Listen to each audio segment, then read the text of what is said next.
already know the drill. We back again with another episode of Buckle Up with the Boys. Don't forget to like, comment, and subscribe. So strap on your seatbelts, cause it's all pedal to the metal from here. Without further ado, your amazing host, Drew, Billy.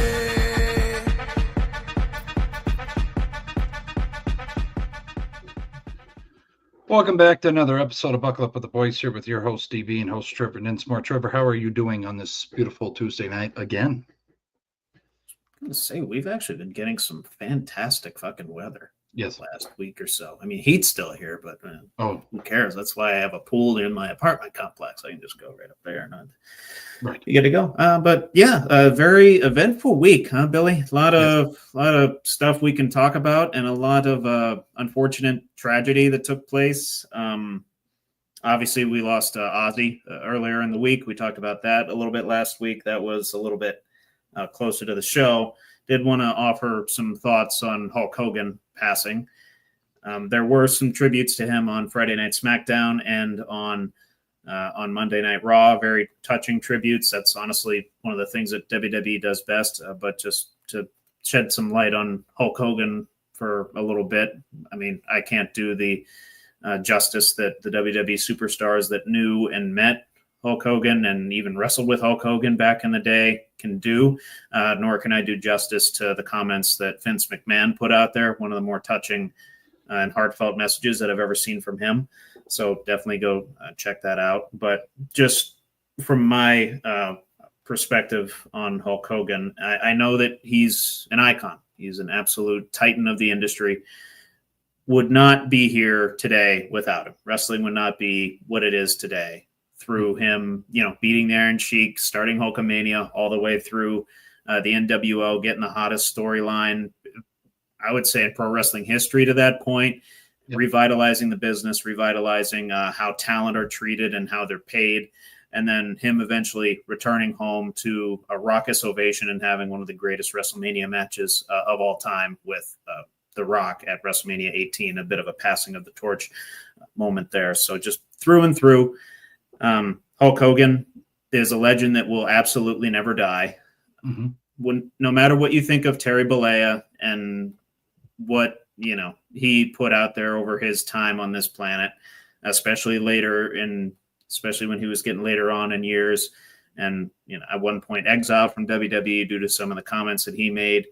But I'm very, very glad that WWE was able to do him proper, and I'm glad that the fans did him proper as well. We talked about the Netflix debut and how Hulk was treated at that point. Mm-hmm. I'm just glad that there was absolutely none of that, no booing. It was just all love for the legend that was Hulk Hogan, and we have him to thank for paving the way for mainstream wrestling. So, rest in peace, Hulkster. Yes. No, I have to say this. If you are a new fan to WWE, professional wrestling, it doesn't actually matter what brand. He played a handful in every brand out there now, every superstar you might enjoy, or low-tier superstar, what have you. I just think we got to remember all he did in his career and legacy. And yes, Trevor, yes, he's made mistakes, but let's not forget all the good he did too. A lot of Hulkamaniac out there, young kids he inspired. Yes, but he did have his skeletons in the closet. But we hope thoughts and prayers to his family and friends, and also all of his fans out there. I was a fan of him. I loved Hulk. I mean, we caught him at the latter tier of his career. I mean, NWO days and what have you around that era, and then his second stint, I would say, with WWE. But all respect to him. But no, anything else you want to say about Hulkster, Trevor, before we get in the news? Or just a real quick. I was glad that his sons were invited to the tribute on Monday Night Raw. I saw that they were absolutely front and center, mm-hmm. And I mean, you could tell a lot of people were really torn up about it. And I did read something just a little bit ago that his ex-wife apparently has been beating herself up pretty good for it's just over the death, I think. I just kind of saw the headline. I didn't read into it too much. Yeah. Mm-hmm. Mm-hmm. But one final plug, there is offered on www.shop.com the Hulk Hogan Legacy Collection. For a limited time, all proceeds will benefit Hulk Hogan's family in their time of grieving. So we send our thoughts and prayers. And if you're a Hulkamaniac, if you want to keep Hulkamania alive and well, we'll benefit his family a little bit as well. So nice little thing that WWE is doing. Yeah. No. Yeah, but let Hulkamania run wild on you. But anyways, no. Getting in the news here, a lot of news stay around for Trevor segments and news as well. I'll be back later with debate time as well, but also you cannot miss it, and you got to stay to the end of the show. Be a man question with Trevor. It's very good. Mm-hmm. See a different side of us, more on a personal level. So, but anyways, the Denver Broncos reached a long-term extension with receiver Cortland Sutton early in training camp. Broncos and Sutton have agreed to terms on a 4-year, $92 million extension. That was reported by Ian Rappaport on Monday. Per sources informed of the situation. Turning 30 in October, Sutton was set to enter his final year of his revised contract signed in 2024 with a base salary of $13.5 million. Trevor, feelings on this? I feel he brings veteran experience to a sophomore season of Bo Nix. Yeah, no, that's a perfect contract for him. Yeah. He's not quite an A+ receiver. I'd probably put him more toward the A-, B+ tier in terms of wide receiver ones in the NFL. But he is coming off, I believe, a career best year, if I'm not mistaken. Yeah, one of his best years. I'll actually confirm that while I'm looking it up here. But, yeah, one. But yeah, definitely a contract that didn't break the bank, and of course, like you said, ensures consistency for young Bo Nix, which he'll need all of that he can get heading into his second season. But yeah, a little over 1,000 yards last year, 8 touchdowns, career high 81 catches. That's first year over 1,000 yards since 2019. Wow. Okay. So, yeah. Since that 2020 ACL injury, he's been hitting the skids a little bit, and I know he's missed some time even in that time frame as well. Mm-hmm. Honestly, his most complete season where he had his like I was kind of alluding to there, highest reception total, highest target total, 8 touchdowns was just short of his 2023's 10, but still, ultimately going to be a very productive voice for. Or a very productive body and a very good leadership voice in that huddle for the Broncos. Oh, yeah. No, and I think he brings, Marvin Mims is there, Troy Franklin. Mm-hmm. Who else? We got Devon Veely, I want to say his name right. And then Pat Bryant, who I did not really have him on my radar at all, but Sean Payton's comparing to Michael Thomas. So a lot of youth there, but also experience coming from Cortland. 2019 Michael Thomas, I hope. I don't know what year he is. I hope. Not Michael Thomas of years after that fell off a cliff. Derek Carr, No, that was good. We'll see. Not to mention they have Evan Ingram now. I forgot that's where Evan Ingram went. Okay. Yep. Okay. He was a big volume guy down with Jacksonville. Yes, I don't believe he had a whole lot of touchdowns, but I know was top 5 in tight end catches last year, if I recall correctly. Yeah. No, a lot of safety blanket there for Bo, and I like him. I'm not very fond of the Broncos because they're in our in division, but I do enjoy Bo Nix. But anyways, other news here. Did not know about this. Boulder, Colorado. Didn't even know this was going on, Trevor. Colorado coach Deion Sanders disclosed Monday that he was diagnosed with an aggressive form of bladder cancer, but after surgery, his oncologist considered him cured. I'm going to call her Dr. Janet because I'm going to butcher her last name, and I do not want to disrespect the doctor here. But the director of urologic oncology at the CU Cancer Center at UC Health, University of Colorado Hospital, said Sanders had his bladder removed as part of the surgical plan. Sanders still plans to oversee the Buffaloes this season as he enters this 3rd season at Colorado. Feelings on this, Trevor? I did not realize he was battling cancer. Did not. No. He kept it. He kept it very quiet. kept it very private, as is his right to do. Yeah. And thankfully it was a successful battle. I know he had his bladder like completely removed. So bit of serious, more serious form of a cancer there. Thankfully, God willing, it didn't spread to other organs. Wasn't more aggressive than what it could have been, for sure. Right. But yeah, just glad he's okay. I mean, I think what you will about Dion, but I don't want anybody to get cancer. I don't want anybody to suffer from that horrible disease, let alone bladder cancer, which, from my understanding, it pretty serious form of cancer. Not the most serious you could have, but it's any form of cancer is very daunting. And if it causes you to have a body part removed, it's pretty dang serious. But yeah, glad his family doesn't have to worry anymore. Glad he can go back to focusing on football and hopefully pushing his son toward a starting job in Cleveland. Correct. No, I agree with that. It just have to say, for the folks out there that didn't know this, I do remember this situation, though, when he had to get 2 toes removed off his left foot due to blood clots. So, Dion, probably regarded as one of the best athletes all time by some folks, Trevor. I hope he gets on the right track with his health here. Little concerning. I'm a little concerned for him. Yeah. How long ago was that toe thing? 2021. Oh, geez. Okay. Yeah. Yeah. Pretty close quarters there. 4 years. Yeah. Do you know which toes specifically? No.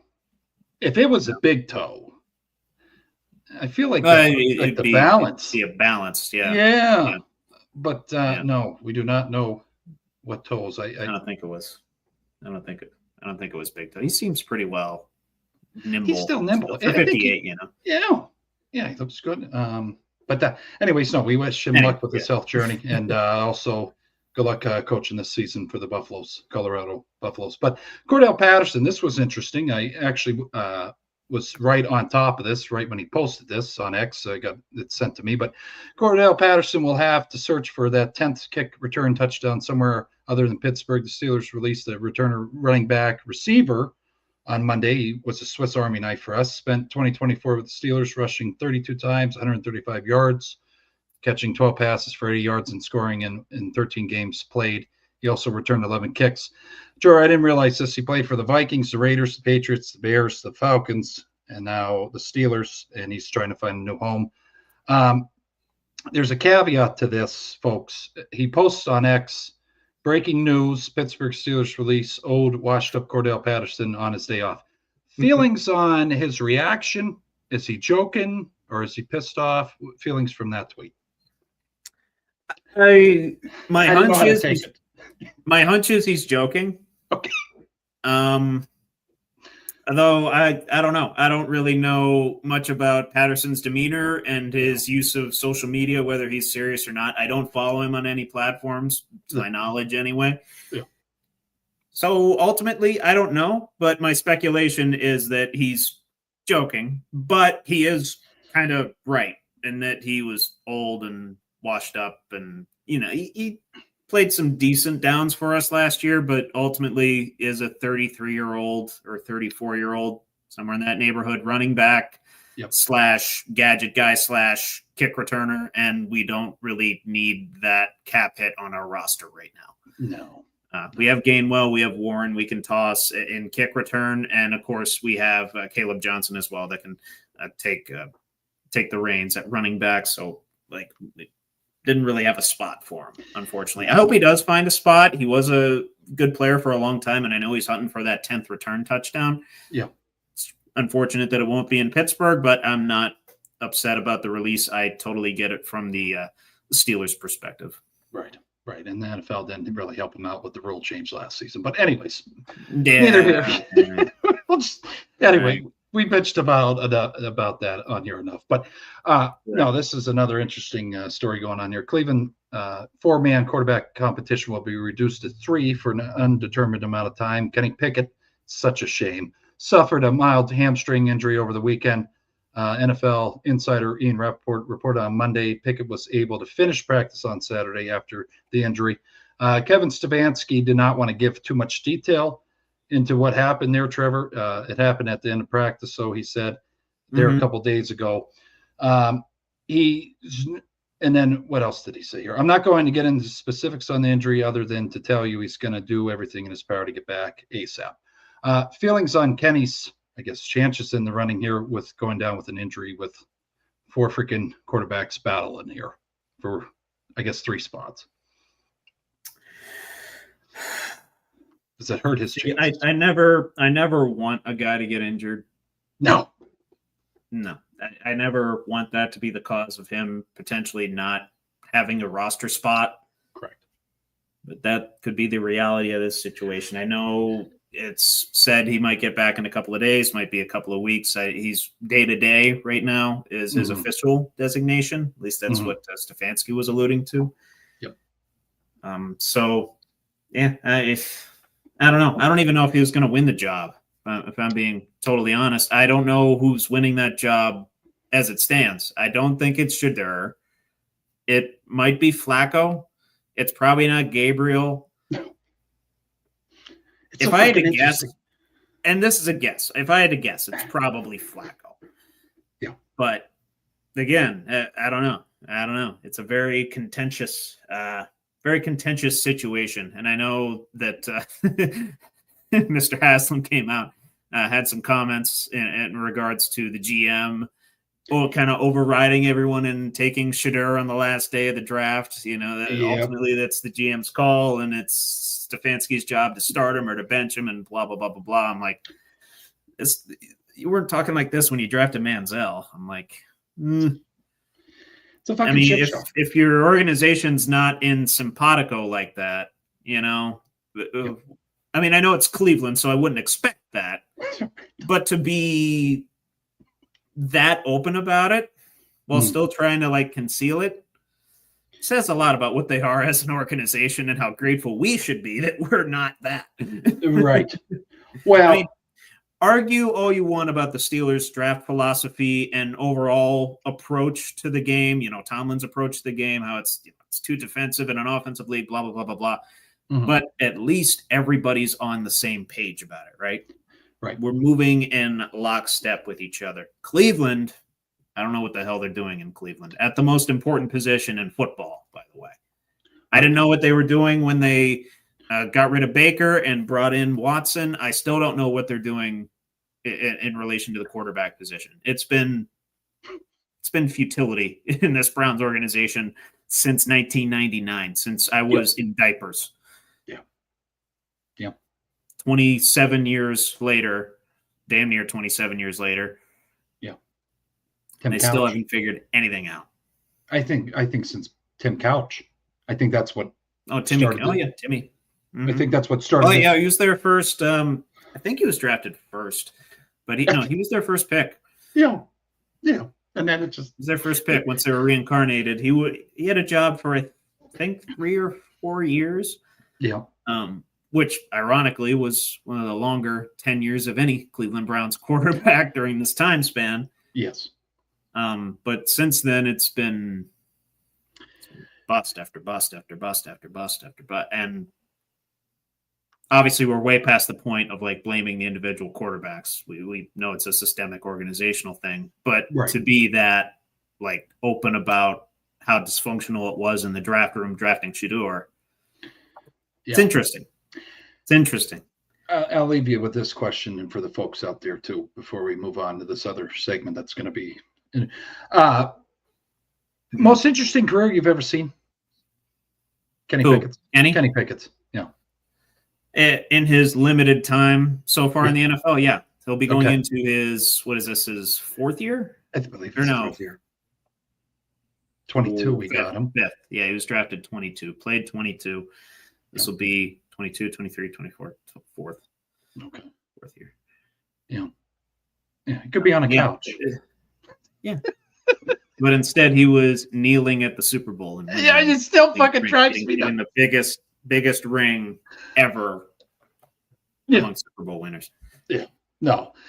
But no, moving forward here, this whole situation was funny to me. I watched it live yesterday with Mr. Rogers or whenever the hell it was. But Aaron Rodgers faced some criticism for how he handled this offseason. waiting until June to sign with the Pittsburgh Steelers after months of speculation and reports that he would land with the storied franchise. So he's back on. He's after, I guess, one of the practices. He's on back together weekend with Kyle Brandt during time at training camp in Latrobe. Rodgers was first asked at the amusing resort of what the hell was it here? Oh, asked by Kyle. Well, what the fuck? No, this doesn't make any sense. Hold on here, Trevor. So they talked about the statement that Terry alluded to about him chewing on bark. A joke, and what are you going to do? Bring him, bring him in for a year. Are you kidding me? That guy needs to stay in California, go somewhere and chew on bark and whisper to the gods out there. So, and that was just so we don't get fucked on copyright. 103.7 The Buzz in Arkansas. He put that out there on the radio show during an interview. But also, so Rodgers comes back with, I was not expecting this Rodgers answer. He said, I would love to get to know Terry on a deeper level. And I feel like if he gave me a chance to get to know him, then he would have a good friendship, because for me, I have nothing but the utmost respect and difference for what the greats have done, because they laid down the foundation for us to be able to play in the great game. And I would love to get to know Terry on a deeper level. If he's open to it, maybe chew on bark together. Feelings on, I guess, Terry coming out of the gates harsh on Rodgers. He did on Ben when Ben had that situation as well. What do you think comes of this? This is just another in the long line of interesting takes that Terry has put out there. I love him to death. Very, very critical of players that are not him or not his style, which is to say everybody nowadays. Right. I can't get over the chew on bark line. I can't get over that. It's a soundbite on the Rich Eisen show, and it's hilarious. It's absolutely hilarious that he put that out there. I'm going to start using that, honestly. Instead of telling people to go F themselves, I'm going to go tell them to chew on bark. Yeah. And maybe they'll understand what I mean. Maybe they won't. And then I'll explain it to him. Yeah. Oh, yeah, that was Terry criticizing Aaron Rodgers. Yeah. Yeah. Oh, okay. That makes sense. Oh, so you're telling me to go F myself. Basically, yeah, that's essentially what I'm telling you to do. Yeah. But definitely a different tone coming out of Rodgers than I expected in response to the situation. And honestly, I've been very impressed by how he's handling Pittsburgh. You know, it's very much been like, how do you guys do things? I'm going to honor and respect the history, and I'm going to continue the history that is the Pittsburgh Steelers, even though, in all likelihood, it's only going to be here for a year. Cool, whatever. But it's a far cry from what it was with the Jets, and the Jets being the Jets, they're like, how do you do things, Aaron? Come here, do things your way. Right. Whereas Aaron came in with the Steelers, it's like, how do you guys do things? How do the Steelers do things? And this is in lockstep with that. Yeah. Inviting Terry apparently to chew on bark together and to get to know Terry and to learn from a legend and all that good stuff. It's interesting. I wonder how Bradshaw's feelings of if they've changed since this radio interview several months ago. Right. I highly doubt it. Bradshaw, you know Bradshaw, very old school guy. Like, show up to training camp. They don't play this dilly dally, bullshit. Yeah. Be there for your teammates from day one. Very old school mentality. I totally understand that, but I don't know. Just judging from what I've seen, I've definitely changed my tune with Rodgers. I doubt Bradshaw has, but that'd be a hell of a meeting. Honestly, they should do it at Terry's one-man show. Yes. If the one-man show ever, I don't know if it comes through Pittsburgh or if it already has come through Pittsburgh, but if it comes through Pittsburgh, Aaron, I think he's in Mount Washington. Get out of your Mount Washington home. Yeah. Do a little face-to-face with Terry up on stage for the masses to see, huh? Yeah. Or even, on Sunday, before the game start, even get a clip of them sitting down together like they have in the past. Ben sat down with Terry before, oh God, that was 7 or 8 years ago. Yeah. So they had that little sit down, maybe make it a lighter mood. But I'll say this. So the whole premise behind that whole conversation there, does Pittsburgh change the quarterbacks that come in there and change the players that come in there? Because we also had the same tune with Russell Wilson last year.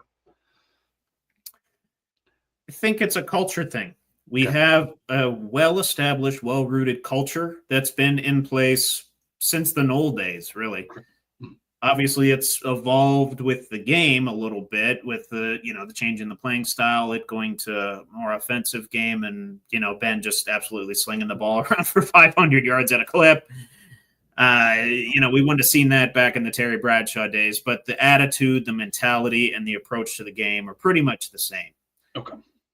I would say from the Knoll days on through Cowher and then on through Tomlin. Very like-minded coaches, although they had their own idiosyncrasies and own kinks that they tossed into their game plan and own craftiness about them. In terms of philosophy, I would say they're on the same side of the spectrum of offensive versus defensive. Right. Okay. Yeah. No. I just think back to Bill Cowher with onside kicks. But anyways, moving on. Super Bowl 30. Come on now. But anyways, moving on here. Pittsburgh Steelers are also, I had to throw this piece in there. These three guys are well deserving for us to talk about. Yes, they're Steelers, but they're all three have a chance to be in the Hall of Fame, I feel. But Pittsburgh Steelers are honoring three core members of the organization in December. Quarterback Big Ben, Marquise Pouncey, and linebacker Joey Porter will be inducted into the Steelers Hall of Honor as part of the class of 2025. I don't need to go through all the resumes. If you don't know who they are, look up their Wikipedia pages. But anyways, reference. It's better information. That too. But the inductees will be celebrated during an on-field ceremony December 15th as Pittsburgh hosts the Miami Dolphins for Monday Night Football. Trevor, feelings on these three guys getting inducted? I think they're well deserving to be inducted. Oh yeah, no issues with this. Any of those three guys. Pouncey, a fixture on that offensive line. I assume DeCastro is going to be not too far behind for the Steelers Hall of Honor. Joey Porter, dude. We talked about it right before. He would literally fight whole ass teams if it meant his team would win, or he would help out the morale and excite his own team.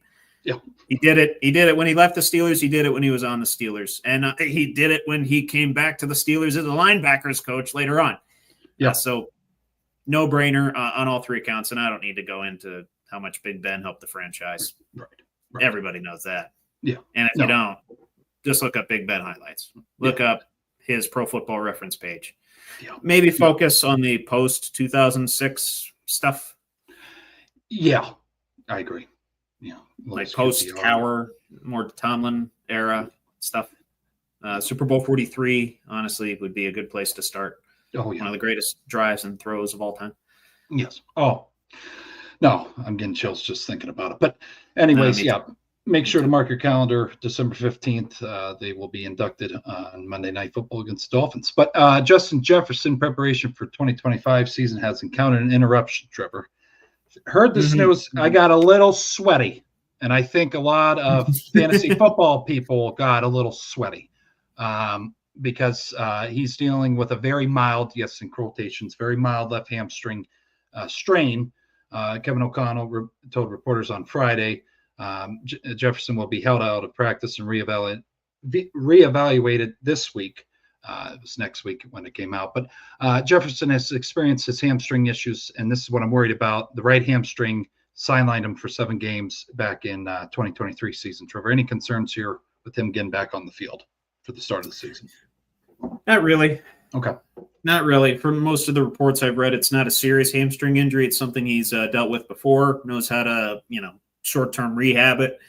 Okay. And from all accounts, week 1, not in jeopardy for him. Might miss some preseason time, but the veteran that he is and the talent that he is, not necessarily going to need that entire preseason to get up to speed. Might just need the first team reps in camp and maybe in those last 1 or 2 games of the preseason to get ready for week 1, but no concerns with him. Okay. No concerns with him. I'd be more concerned for J.J. McCarthy, who has to develop chemistry with the guy.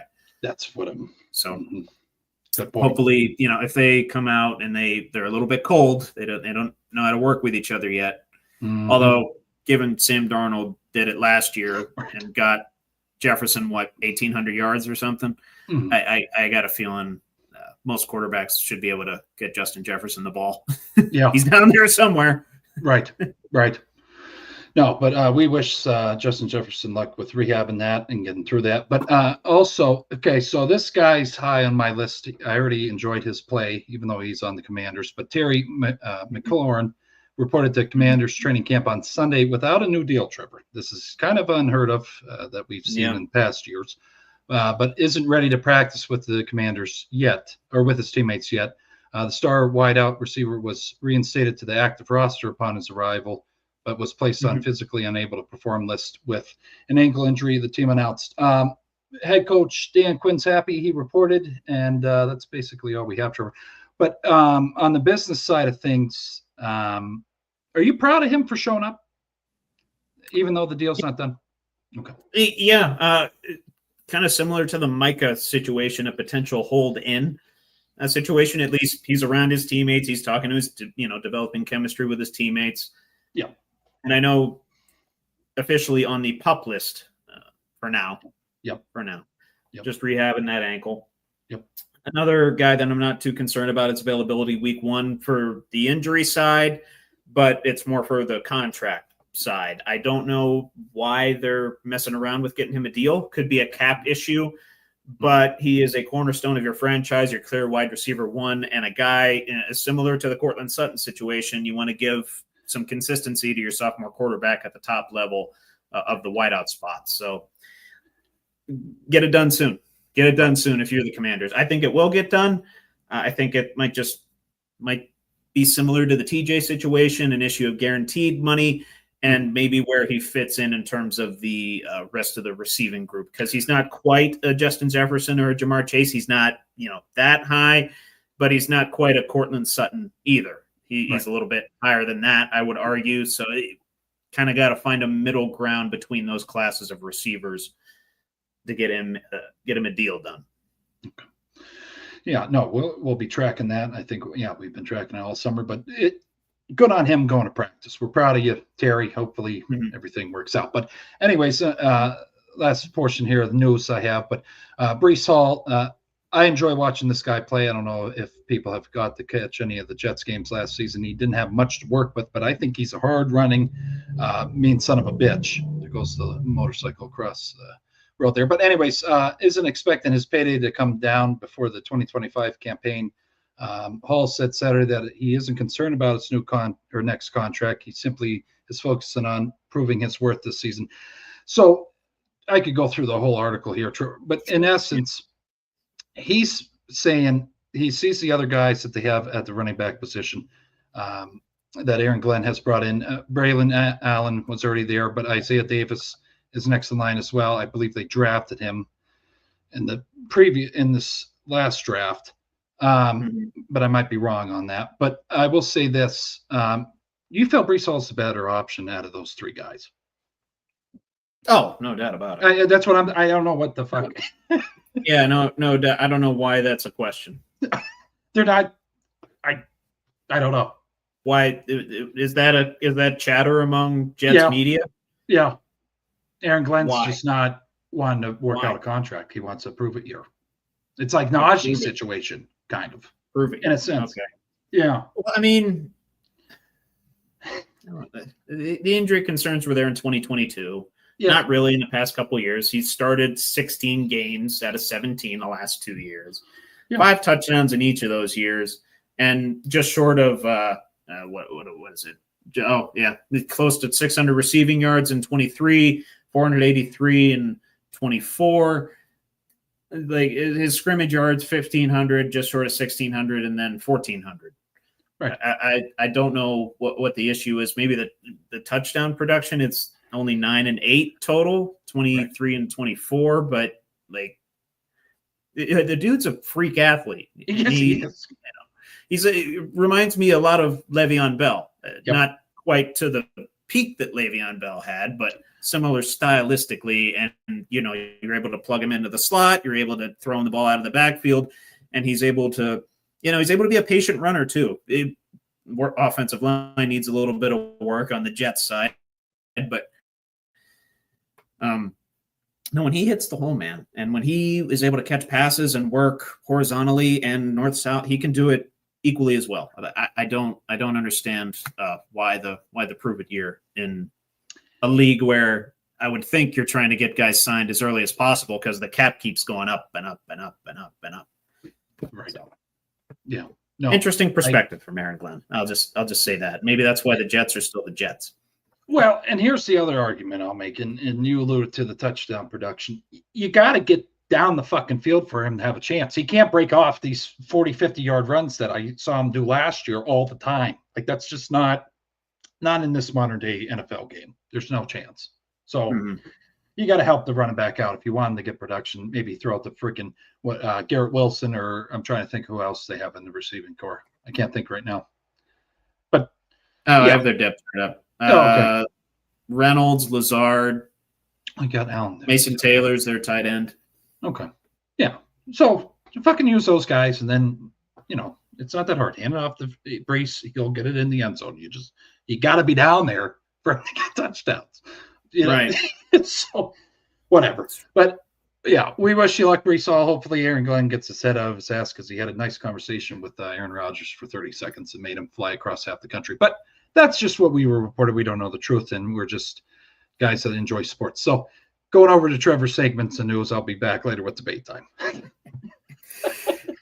Oh, wow. Not a big Aaron Glenn fan, are you? No, I'm still pissed off about that. I think that's dirty business. I don't know. Oh, no, I agree. That was kind of dumb. Could have been a phone call. Could have been an email. Yeah. But instead you had to make the guy, I believe on his own dime, fly to New York and say, hey, we're moving on. Yeah. The classic meeting that could have been an email. That's it right there. Maybe a top level of the profession, by the way. Yeah, Microsoft Teams or whatever the hell whatever. The Teams. Yeah, Teams is the yep. Mm-hmm. Yeah. But, every time I hear that ring, it's the most annoying thing of all time. But anyway, moving on to our NFL schedule predictions for this week. We're going to cover the last of the NFC North in the Detroit Lions, then dabbling in the AFC North with the Bengals and the Browns. So I'll let you cue the drop and we'll get started. Oh, yeah.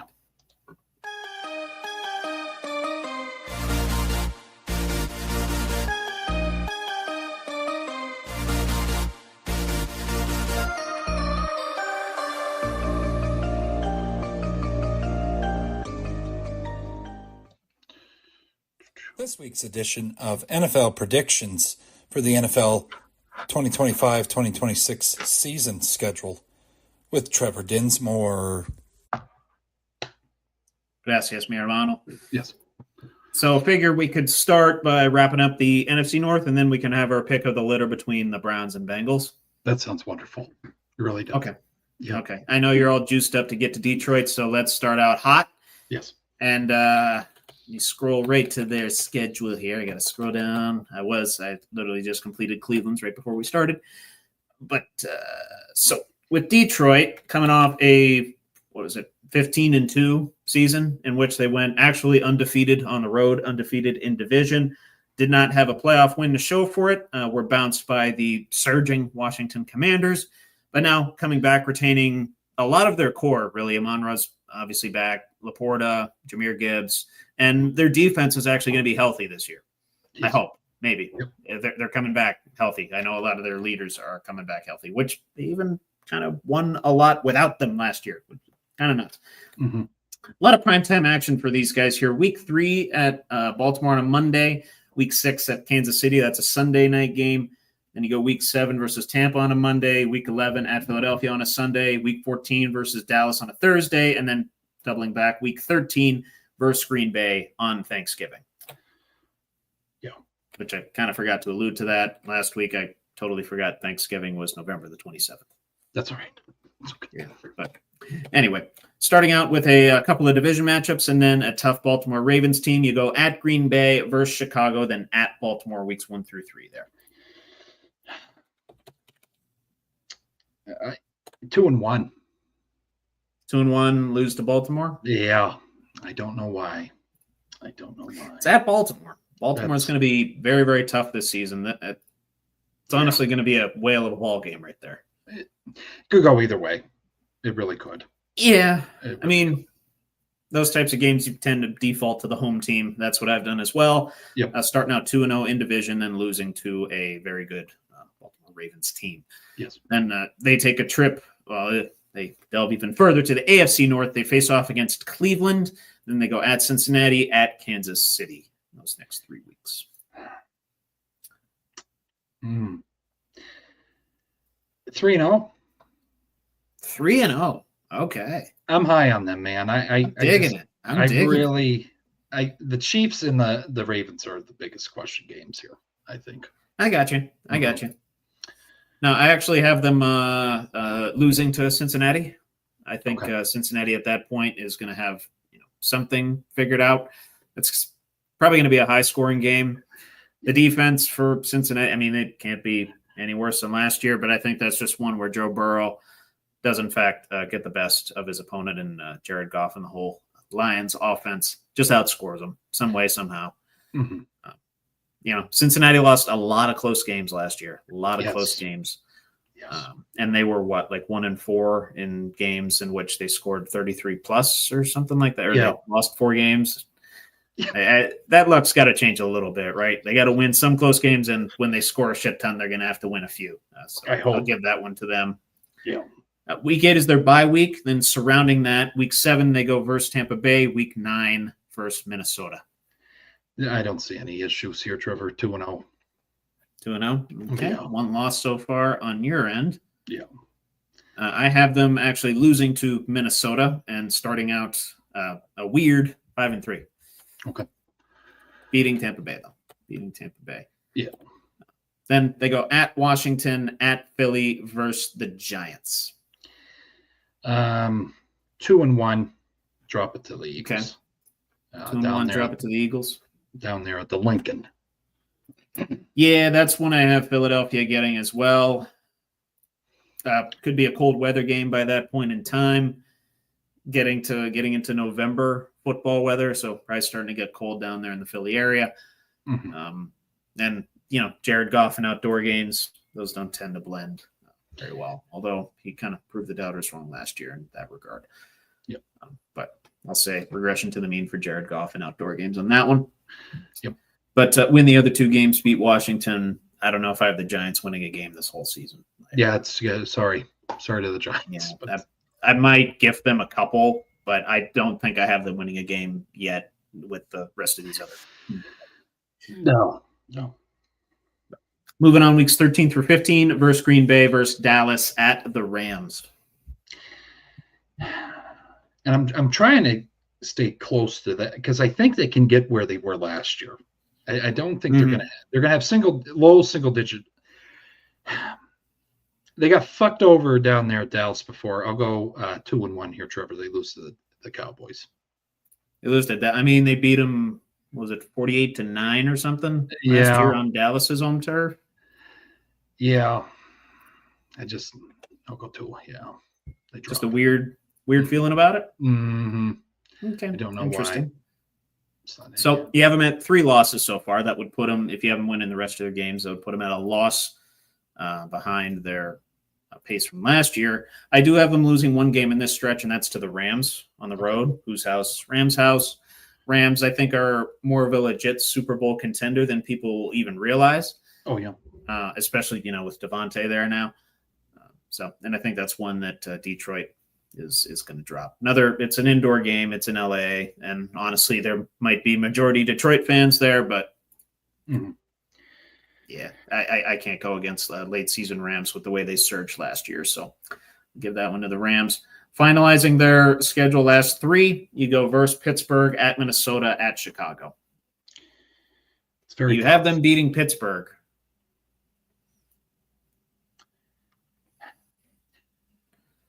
I don't want to be long-winded on this, but if the Steelers lose this, I don't want to make it to the playoffs because that tells me we're not going to be able to compete.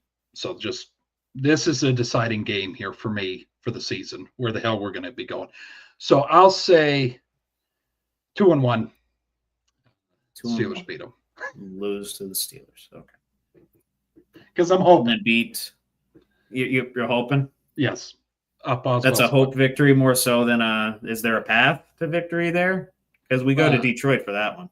I don't know if there's a path, but I will say it's coming off Boswell's foot for a 60-yarder to win that game. Okay. Yeah. Oh, okay. Mark your calendars, folks. Yeah. Mark your calendars. That is It's indoors. that one. It is indoors. Sunday, December 21st. You get an early Christmas present. God, it'd be wonderful because the 5 games get really dark. No, I know. Yeah. Yeah. But yeah, sorry, Trevor. Yeah. You're good, my friend. Yeah, I wanted to hear your Steelers explanation because I do have them beating the Steelers. I'll say I'm a little bit more of a realist than you. I think that's fair in saying.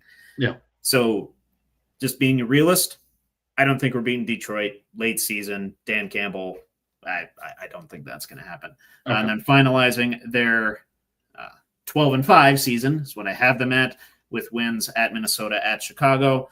I do have them dropping, I think, one division game last year. I don't think they go undefeated in division again with how tough that division is. It's kind of amazing that they went undefeated with how good the Packers and the Vikings were last year. But anyway, like I said, 12-5 win totals at 10.5 on FanDuel, 30th ranked strength of schedule, meaning the third toughest in the league. You have them going just a win ahead of me. Looks like 13-4. Okay.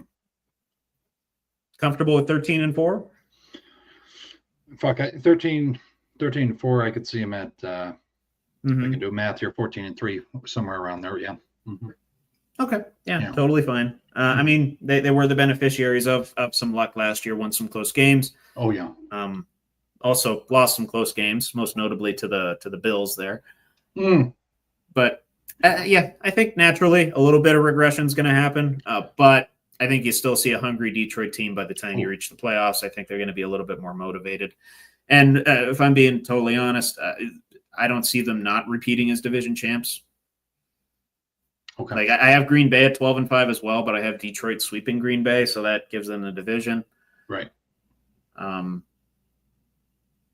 Then the other two teams in that division, Minnesota, I have at 10-7, and then Chicago, I'm not too high on at 9-8. Yeah. So winning records for all teams in that division. I believe you shit on the Bears. Yeah, you had the Bears at 5-12. Terrible. Yeah, I got a little 5-12. Green Bay at 11-6. That's not bad. And then Minnesota, you weren't very high on either at 8-9. Yeah. Also, whatever happens next season, I just the guys that come out, the keyboard warriors on Dan Campbell.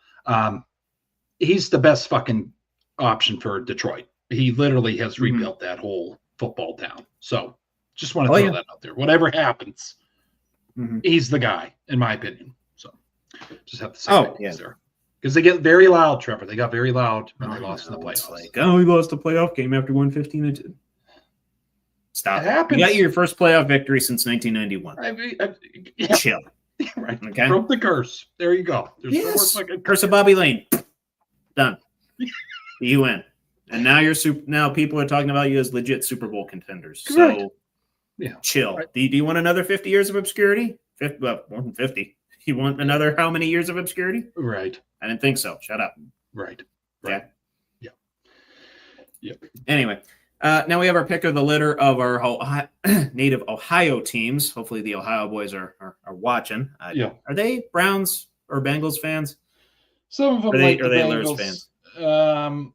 Captain Insano is a Steelers fan, so. Okay. Yeah, no, I knew that. Yeah, but I don't really. And Butters is, he likes Michigan, so I don't really care what he likes professionally. And Harbor can go to hell. Anyway, stop. But we can do the Bengals first, so people say along to watch me shit on the Brownies. That'd be cool. You want to do the Bengals first? Yeah. Okay. I like it. Yeah. I like it. There's some hope here. Yeah, I think so. They did get the Shamar Stewart situation figured out, so they do have one edge rusher signed for this season. Trey Hendrickson, I don't know if that's going to get worked out at all.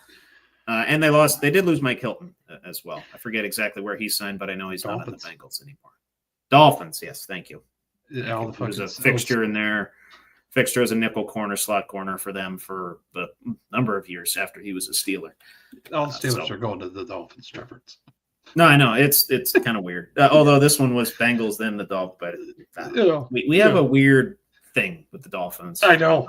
Like we even got somebody from the Dolphins and then gave them back to the Dolphins. Right. Yeah, For a third round pick, which I think was. this goes back to Joey Porter as well. Like, give him to the Dolphins. God, you right? Holy, I forgot about that. Yeah, there Joey you go. Senior, Reach in your bag there. Shit. Oh yeah, no, he was a Dolphin during that Mud Bowl game Chasing when the Dolphins went like 2-14 or something. Yeah. They gave him a stupid contract. Stupid. A little bit. Okay, so starting out with the Bengals here, pretty much all the key offensive pieces coming back. Signed T. Higgins, signed Jamar Chase. I believe they still have that Yossi Vosh on the roster and, a developing offensive line. Joe Burrow is one of the best. Zach Taylor is one of the best coaches in the NFL. It's just a matter of if the defense can give up less than 40 points. Correct. Primetime games for them include Week 4 at Denver. That's on a Monday. Week 7 versus Pittsburgh on a Thursday night. Week 13 at Baltimore. That's on Thanksgiving. Then week 16 at Miami on a Sunday night. Starting out weeks 1 through 3 with these guys, they go at Cleveland versus Jacksonville at Minnesota. Trying to remember here what the hell. I'm going to go 2-1. 2-1? Okay. Yeah, I think they drop it to the Vikings. Drop it to the Vikings. Okay. I believe. Yeah. Yeah, I'm not sure exactly. That's all right for that one. Fuck it. Yeah, beat Cleveland, beat Jacksonville. That's what I know what to put for Cleveland now. Makes sense to me. I have them 1-2, dropping it to Jacksonville, but beating Cleveland. Okay. I think they actually start out 1-0 for once in the Joe Burrow era. Yeah. But then a little bit of spoiler for the next 3. I have them losing 3 straight after that, and kind of resurging toward the end of the season. Yeah. But go on that journey as we go through the weeks here. They go at Denver versus Detroit, then at Green Bay. This is probably one of the hardest stretch in these schedules. 0-3. Okay. So but 2-4. Yeah. I'm going to shock everybody with the next set, but yeah. Okay. No, I got you. I really don't think you will, actually. But anyway, I'm losing to Denver, beating Detroit and Green Bay, beating the NFC North teams there, starting out 3-3. Mm-hmm. Starting out 3-3. Yeah, you have them losing 4 straight. Dang. Yeah. Interesting stuff there. Yeah. Yeah, kind of what I alluded to with the Detroit game. I think that's just going to be whoever outscores. Yeah, it's going to be a high-scoring game. Could be like that Kansas City Rams game from not too long ago. It was 54-51. I think that was a Monday nighter or something. Mm-hmm. Think of that game. That's probably what that Detroit game's going to be. But Joe Burrow comes out on top at home. At Green Bay, another matchup of good young quarterbacks there, Jordan Love. But I think Joe Burrow gets the better of him in that one. 2-1 in that stretch, 3-3 so far. Weeks 7 through 9 versus Pittsburgh, versus the Jets, and then versus Chicago. 3 straight home games following the Green Bay game. 2-1. Yes, they lose the Steelers. Just stay along. You'll see what's going to happen here. They're going to split. Calm down. All right. So you have them 4-5 going into the bye week. Yeah. Weird way of getting there. Yes. Win 2, lose 5, win 2. Yep. Yeah. 2-5, and then they win 2, and then people are like, "Oh, look, Cincinnati's back, right?" Yeah. Classic Bengals. Classic Bengals era right there. I actually have the same exact thing, losing to Pittsburgh in that one early on. I do have a split as well. But yeah, then obviously beating the Jets, beating Chicago. Same thing with the Jets and the Giants. I don't know if I have the Jets winning a game so far in our picks. But Week 10 is their bye. They come out after that at Pittsburgh, then versus New England. We lose because of 12 men on the field to the Bengals. 12 men. We move them. Okay. We move them up. They win by. Yep, they win on a field goal. Shooter. Yep. Also, this is going to be a curveball for you. They drop it to the Patriots. So 1-1 here. Oh, okay. I had actually marked you 2-0. Yeah. Preemptively. Dang, I just see them drop. I like Drake May, man. I mean, I do too. Yeah. I like what Vrabel's doing up there. Actually, Stephon developing the culture a little bit, but coming in there has changed my thoughts. So that's yeah. So now you have them at 5-6, though. Still a losing record headed into the final 6. Oh, this strip. Oh, okay. Yeah, that's what I mean. Is it doesn't get easier. Holy shit. You want to change your New England pick? Yeah, go get 2-0 here. All right. Okay. You want to change any of your other previous picks? This is tough. Yeah. Okay. Yeah, no, I'll stay here. Yeah. Stay here. 6-5. That's okay. That's better, I guess. Mm-hmm. But yeah, rubber meets the road in the next 3. 2 matchups at Baltimore. You go at Baltimore, at Buffalo, then versus Baltimore. So 2-1. Okay. They split with the Ravens. The Okay. Bills, this is another game McDermott fucks up the time. And they have no business. Okay. And I'm going to bring Does he leave Joe too much time? leaves Joe too much time. Scar tissue gets reopened. We're back to the playoffs 2 years ago. They get thrown out. 13 seconds. Yeah. Or no, when they lost to the Bengals to go to the Super Bowl. Oh, that's right. They lost in Buffalo, man. Yeah. Totally forgot about that. Yeah. Yeah. That was earlier Josh Allen, though. Yeah. Interesting. That's what's going to happen. A little scar tissue. I had to dig it in the wound there a little, Trevor, but yeah. No, I got you. Oh, and double back real quick. I don't believe I gave my Pittsburgh and New England picks. I had Pittsburgh losing to the Bengals. Bengals winning that one, coming off their bye. Losing to the Patriots.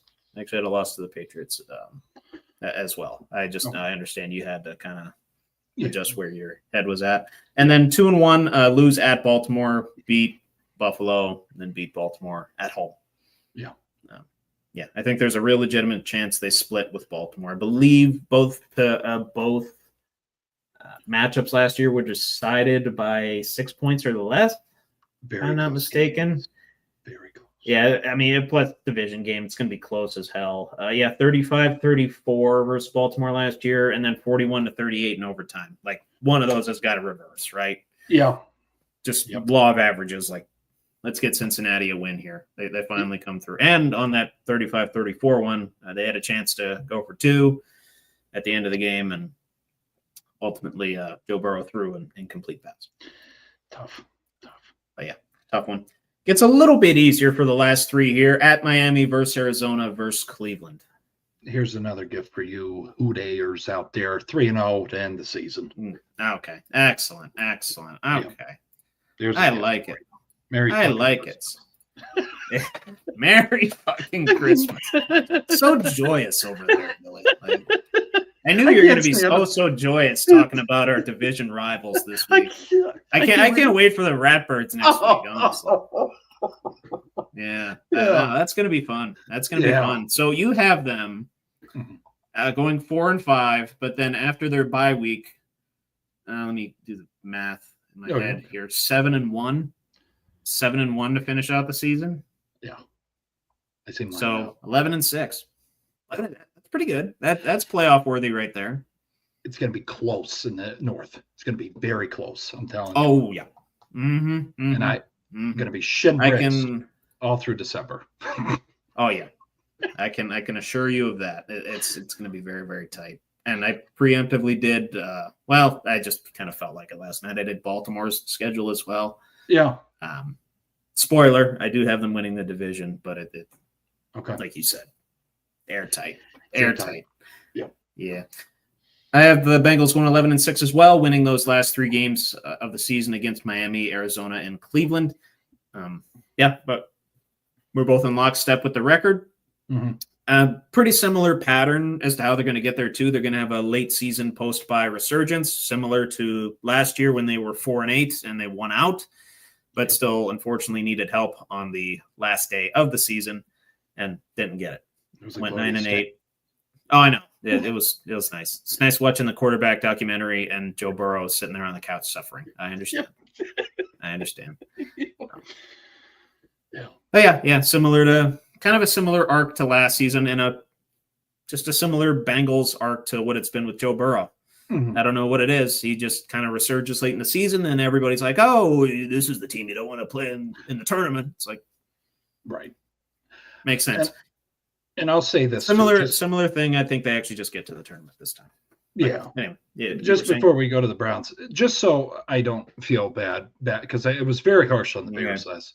Jamar Chase, I do respect him. He does a lot for the kids, a lot for the community. Yes, he does. Burrow, I just cannot figure out his fashion status, but that's okay. He has a stylist. So he just tries different things, man. He needs fired. Say he. Oh, he needs fired. Why? Damn. His mom, I think, was like a fashion designer or a model or something, which is why he's into fashion. Okay. Well, maybe after he's done throwing the football, he can get manicures and walk down a runway. No, he can do the fashion show in Paris like he did with that backless suit. Oh, he did? Oh, wait, I forgot about that. Yes. Oh, Jesus. Yeah. It's all coming back. Yeah. I remember those photos. Anyways, no, Joe, he's a talented guy, but I'm still going to hold that Dan Marino curse on him. So, but anyways. Jeez. A little spoiler for the playoffs, I guess. Great. That's wonderful. Good for you, Billy. Thank you. Good for you. Putting down another Joe. But anyway, I didn't even get I gotta get the Bengals strength of schedule here. I didn't write that down. But yeah, we both have them going over their 9.5 win total. They are 17th on the strength of schedule. Okay. Right. In the middle of the pack. In the middle of the pack. Not too difficult. No. They have like cancerous stretches where they go Baltimore, Buffalo, Baltimore. Yeah. But then they have like the last 3 games of the season. It's Miami, Arizona, and Cleveland. It's not, balances itself out pretty well. Mm-hmm.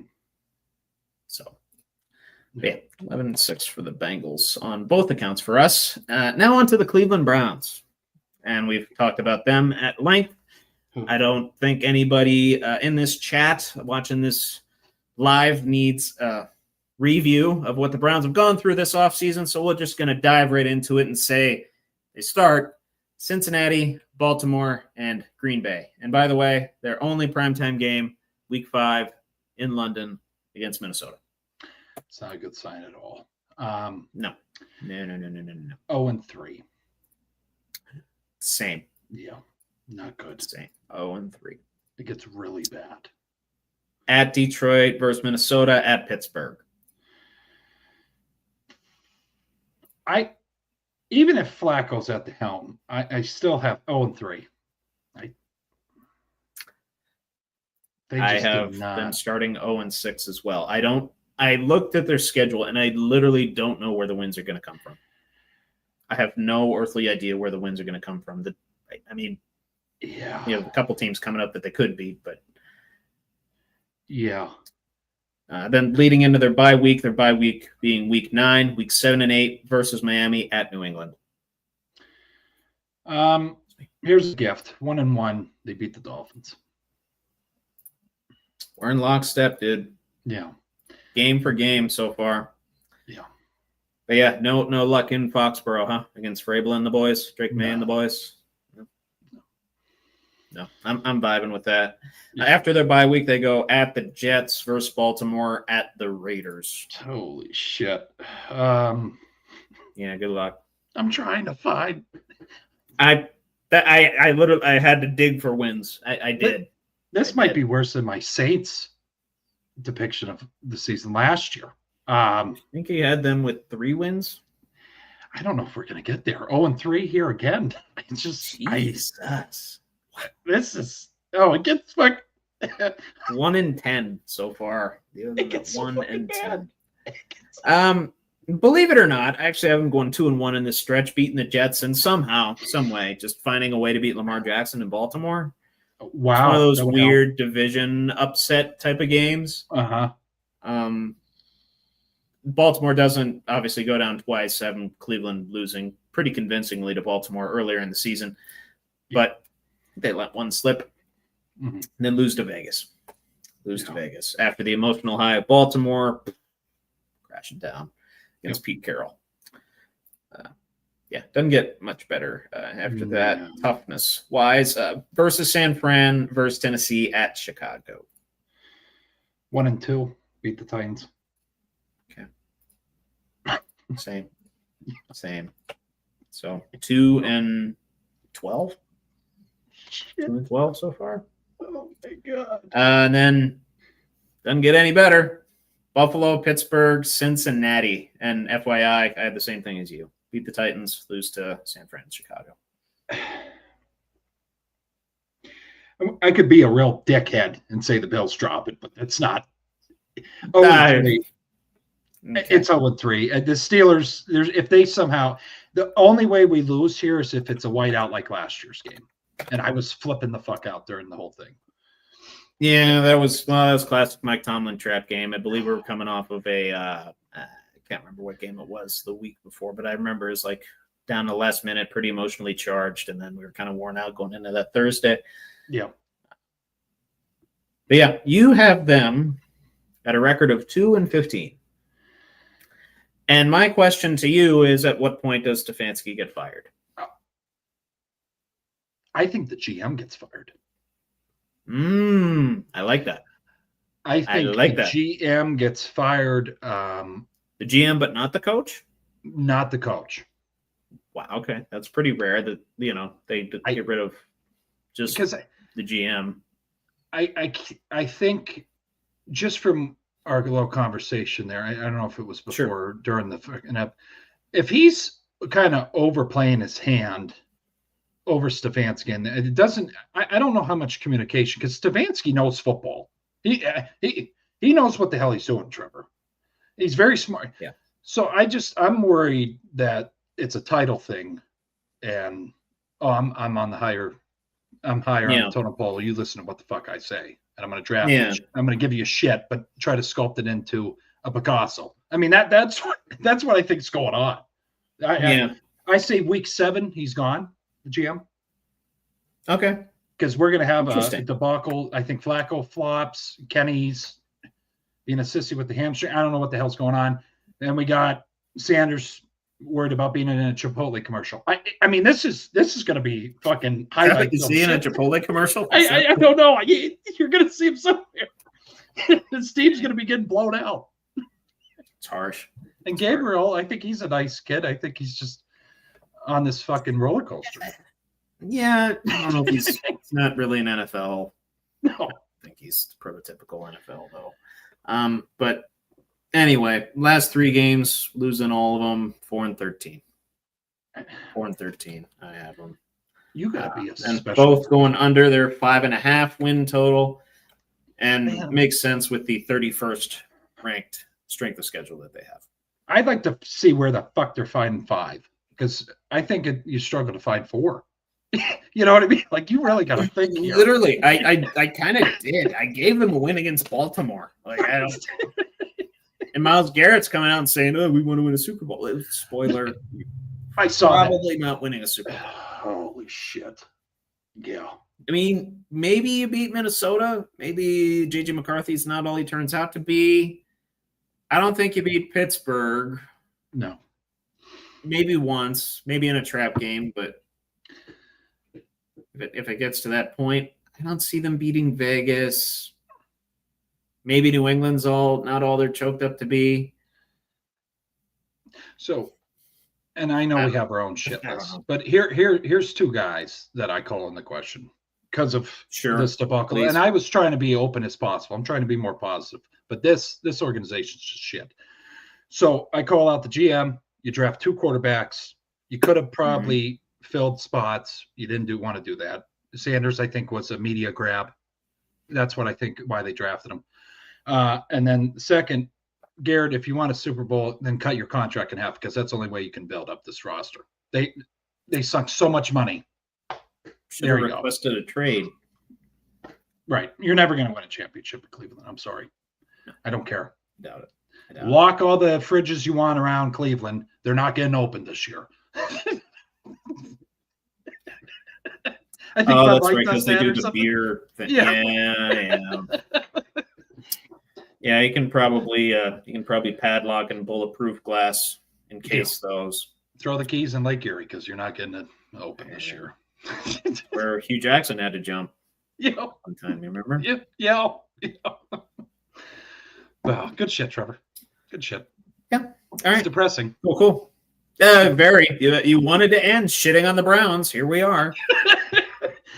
Seriously, just as a fan, could you?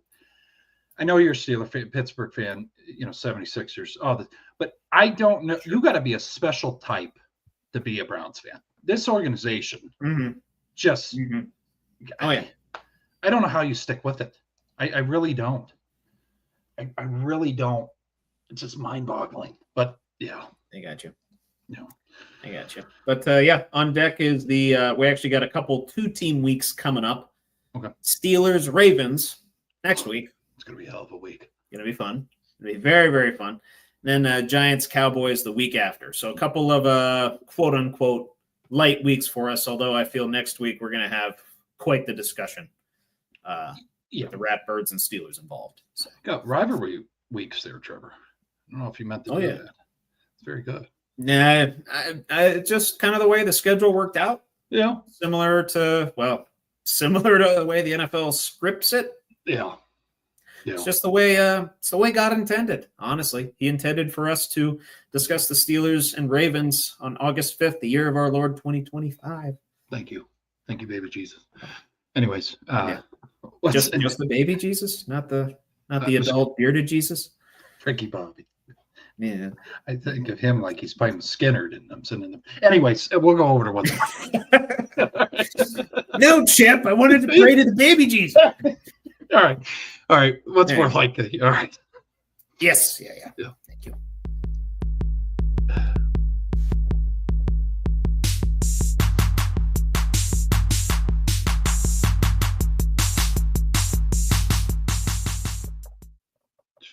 Welcome to this week's edition of What's More Likely with Trevor Dinsmore. I don't want to. I can shoot a rubber band. I just don't want to break my camera. Oh, that's all right. Yeah. Cool. Starting in with what's more likely. Mostly going to be talking about the teams that we were discussing this week, per usual, and then sprinkling in a little bit of baseball for you because there's an interesting development in the AL regarding the MVP race. Aaron Judge is hurt again. I saw that. Don't know for how long, but he's hurt, which, certain catcher might be able to take advantage of that. But starting out with the football, more likely that the Lions go over 14.5 wins yet again. That's a plus 1,200. Or Jahmyr Gibbs leads the league in rushing touchdowns again. That is at plus 1,300. And by the way, Gibbs was in a 3-way tie last year with James Cook and King Henry, 16 rushing touchdowns. I'll go with the first part there, Trevor. I'll go with the Lions. Lions go over 14.5 again? Okay. Let me see. Who do you have them losing against? I know you have them 13-4, so a couple more wins would get you there. Dallas, they could probably beat in either Baltimore or Philly. Well, honestly, any of their 4 wins, any of their 4 losses, they could be wins. Yeah. I don't think they go undefeated, but I think people are going to figure out Gibbs. That's the only concern. He's still going to have the yards. I just don't know touchdowns. I got you. Yeah. Plus, you have the split with Montgomery in the red zone as well. I don't know how that's going to be adjusting year to year. But I'll say the Lions go over 14.5 wins again. It's going to be tough, just natural regression to the mean, law of averages type stuff I could bring into play here. Yeah. But I will say they have a pretty tough schedule this year. A little bit tougher than last year, especially the road schedule. They play the likes of Green Bay, KC, Washington, and the Rams on the road. I don't think they're going to go undefeated on the road again this year. I just don't think it's going to happen. Baltimore and Philadelphia as well. Yeah. You're going to love this one. considering you just put the Browns at a 2-15 record. More likely that the Browns somehow find a way to make the playoffs. That's at plus 820. Or Chase Brown of the Cincinnati Bengals rushes for 15 plus touchdowns, plus 1,000. All odds via FanDuel, by the way. Browns make the playoffs plus 820, Trevor. Correct. Or Chase Brown. Chase Brown with the 15 plus touchdowns? Yeah. Okay. Wow. If people are actually betting on the Browns to make the play. Oh, God. You might they need did to call. it with how many quarterbacks a couple years ago? They made it. They got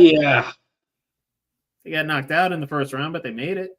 Yeah, call 1-800-GAMBLER or gambling if you're putting that bet in. You got a problem. Yeah.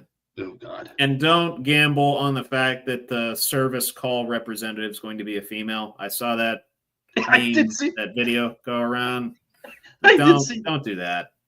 Just call the number. Get some help. Yeah. And at the very least, talk with somebody for a little bit, recover some of your sanity before the next week's games. Yeah. Jesus. But yeah, I'll take the Chase Brown touchdowns as well. Even though technically it's longer odds. Yeah. I don't see a path for the Browns to the playoffs. I just don't. Yeah, he had a decent season. I don't care, and it would literally have to be like a 2000 Ravens situation where they allow 10 points a game. Yep.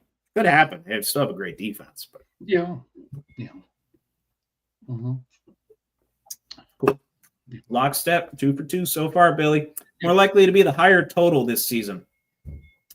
The margin of points for between the Browns and Bengals, which, by the way, last year was 214. Bengals scored 214 more than the Browns. And in the years previous, it was only 30 and 57 was the difference between the two.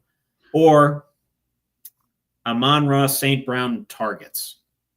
He was 10th in the league last year with 141. And on average, has 147 per year. I'll go with St. Brown. Okay. I think St. Brown's going to be the higher. He's going to have more targets than the point differential. Yeah. Is it more faith in the Bengals to regress or the Browns to progress? Bengals might regress a little bit, but St. Brown, he's special. He's nutty, yeah. God. I mean, I got to go with him on that, Trevor. Yeah. No, I got you. I mean, each of his first 3 years, he did increase his target share, but did regress from 23 to 24, lost 25 targets. Okay. So something to keep in mind. He did get hurt last year, right? Didn't he? I believe he was dealing with something nagging, but he didn't miss any games. Okay. If he's fully healthy, I'm not concerned. He's the hardest working fucking guy, too. That segment they had with him and his dad. Oh. Mm-hmm. Oh. Mm-hmm. Yeah. I'm good there. Yeah. Text him before every game and shit. Mm-hmm. It's good stuff. Mm-hmm. I got you. No, I'll stick with the Bengals Browns differential. I think that'll be slightly higher. I think it'll be like in the 160s, which would challenge Brown a little bit. Okay. Plus, I see hopefully Laporta kind of gets a little bit more of a target share. I know he regressed a little bit last year. Yeah. So we'll see. Yeah. We'll see. I think it'll be close, but I'll take the Bengals to outscore the Browns by more than, let's say, like 160 targets for Amon-Ra. I almost said Equinemius St. Brown. That's his brother. Amon-Ra St. Brown. Yeah. My Notre Dame brain kicking in right there. Equinemius St. Brown. Hell yeah. 2 most likely of these derelicts to win a playoff game. I'm going to list off 6 teams here, and I want 2 teams that are most likely to win a playoff game. Okay. I want 2. Yep. Because I have a feeling who the one's going to be. I want to see who the other one of the rest of the 5 is going to be. Okay. The Browns, Titans, Giants, Jets, Raiders, Panthers. Pick 2 of those. Raiders and Panthers. I was thinking the same thing, actually. Raiders and Panthers. I don't know why, but there you go. Silver and black. I gave you. Pete Carroll and NFC South path. Yep. Yeah. I don't know Fields with the Jets. It's a question mark for me. No. Well, both the New York teams I'm kind of weird on. Yeah. And honestly, we could be totally wrong about the Jets when we pick them. We might have them getting 3, 4, 5 wins. They might get 8 or 9. Yeah. Yeah. It's possible. Yeah. Here we go. Fucking Woody. Go get him, buddy. Yeah. Yeah. The guy that makes roster decisions based on Madden ratings. Go get Brick in there and get the ratings. Mm-hmm. Brick. Mm-hmm. What a fucking name. Anyway, go trade for Patrick Mahomes. No shit. Jesus. Yeah. Mm-hmm. I like it. So this one kind of ties into football, but it goes focusing a little bit more on the baseball happenings. Aaron Judge is hurt, ladies and gentlemen. And now the odds-on favorite, I think he's at minus 115, 110 to win AL MVP is Cal Raleigh. And home run derby champion, has 41 home runs as of last night. On pace to maybe get the 63, but we know, could be a long shot. Could be a long shot too. It's tough for catchers to potentially keep that pace. So more likely that Cal Raleigh wins AL MVP and sets the AL record for home runs. He would need 63.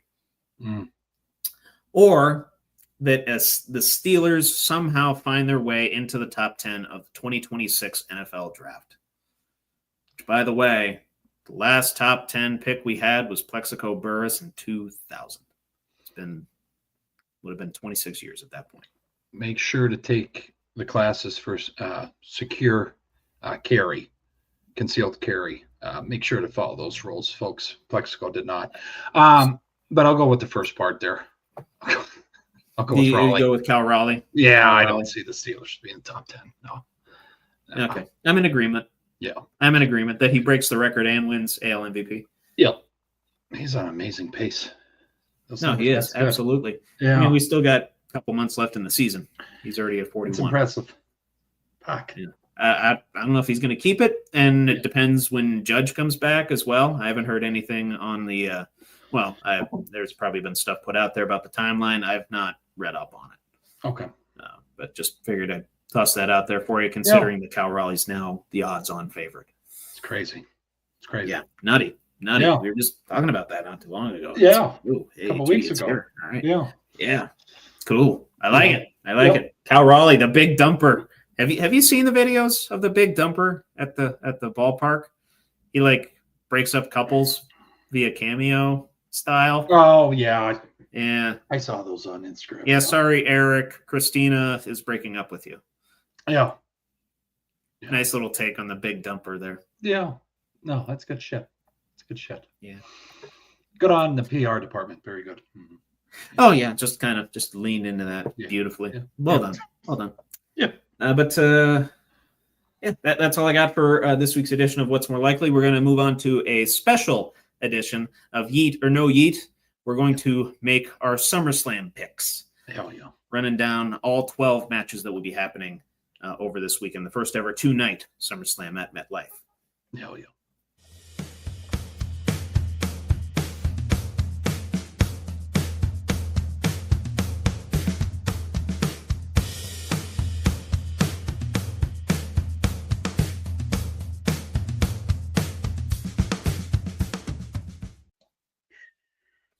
Weighing in at 155 pounds, soaking wet from Pittsburgh, Pennsylvania, in the name of Trevor Dinsmore.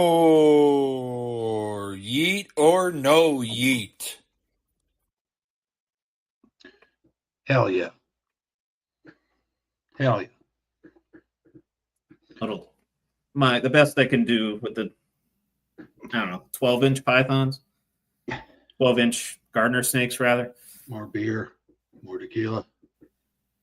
What? Yeah, I was going to wear an Austin 316 shirt, but then I remembered SummerSlam this week, and I have my guy to support. I have my guy to support. And since it's a special edition of Eat or No Eat, I had to dress along with the theme. Yes. But starting with SummerSlam Night 1, in no particular order are these matches. I'm just going to work in reverse order of what I have them listed because it looks like they did them most prominent to like least prominent, quote unquote. But anyway, starting with SummerSlam Night 1, you got Sami Zayn versus Karrion Kross. Karrion Kross getting another PLE match. Amazing. Shocking. Amazing. Really... I like it. But yeah, straight one-on-one match, and they did cut a promo last night saying that the loser has to say what the other one wants them to say or something. You know, Kross told the truth.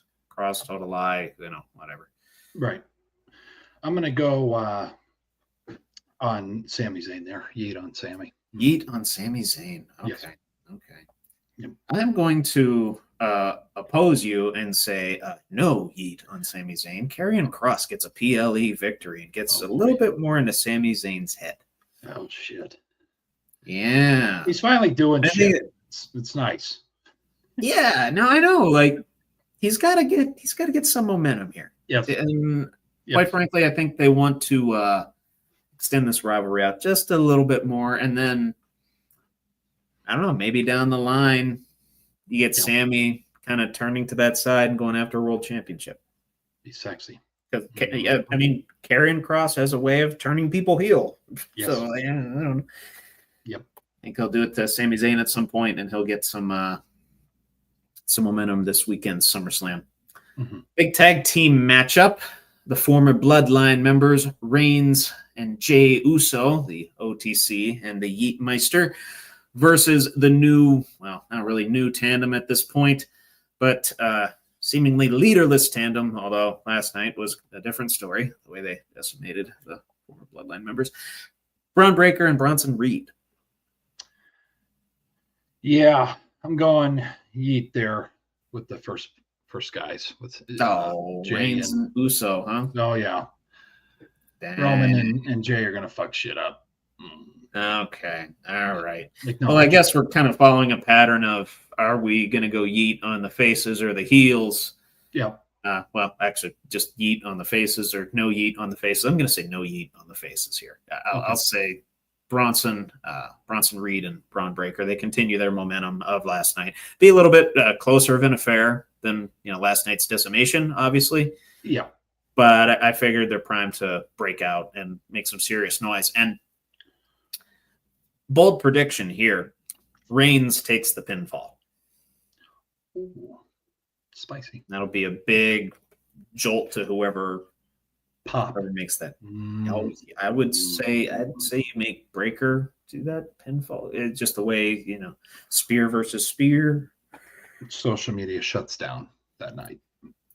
That yeah, gonna be go nutty, fucking nuts. That'd be nutty. Yep. That'd be nutty. WWE Women's World Tag Team Championships. Raquel Rodriguez and Roxanne Perez representing the Judgment Day versus the new team. They're not friends, but they're allies. They're partners. Charlotte Flair and Alexa Bliss. Love Alexa Bliss. Charlotte, I love her because of Rick. She needs to stay away from the knife. But Alexa and Charlotte, yes. Yeet. Okay. So yeet on the faces. I'm with you on this one. Yep. I'm with you on this one. Yeah, juggle those titles around a little bit. Get them. Yeah. I guess I think Raquel Rodriguez is like a 5-time champion at this point. Yeah. Yeah. Springboarded right when she got in here. I do appreciate that. She's doing well. Yeah, I mean, send, I would say, two of the greatest singles wrestlers of our generation out on a journey to improve the tag division. Similar with Bianca and Jade. Yeah. Been crying for this, for the men's division. I'm happy we're doing it in the women's. Oh, I know, right? No, absolutely. Yeah. Well, more of the Raw men's division, but yes. Yeah. Yes. Yeah.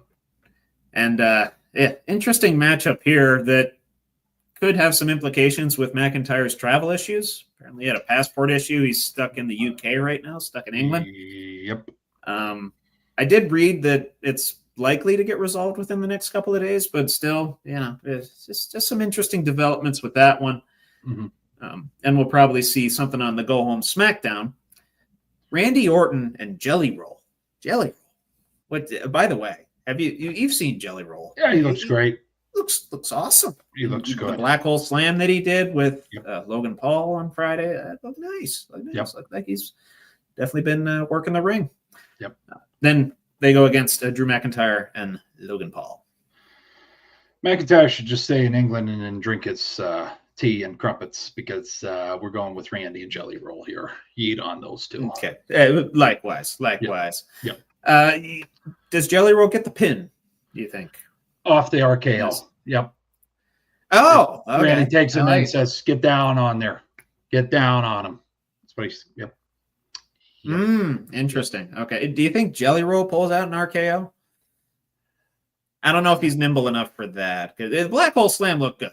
It looked good. Or do you think he does his signature choke slam? Choke slam would be sexy. Oh, that'd be nice. I mean, you saw the one I think it was on Kimmel. Oh yeah. Look good. Paul. Oh yeah. Right through the fucking table. I got him up there, man.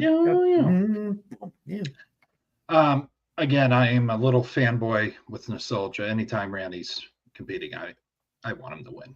I love Randy. No, likewise. I literally listen to his theme song to get warmed up for my workouts. It just, I don't know. It just kind of. Oh yeah.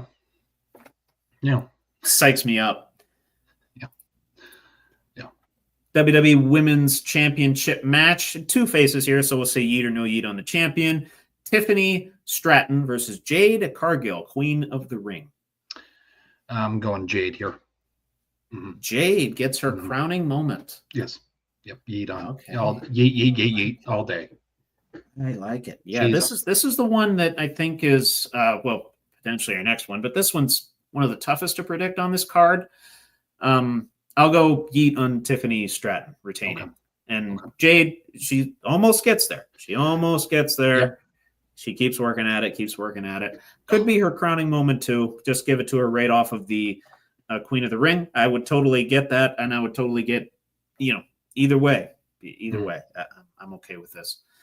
But I don't know. To me, I think you make Jade struggle a little bit more. Maybe you take it into December and even into the Rumble. Then maybe she wins the Women's Rumble, does it at Mania. I could see that as well. But I could also see them crowning her at SummerSlam. But for now, I'll go Tiffany Stratton. Okay.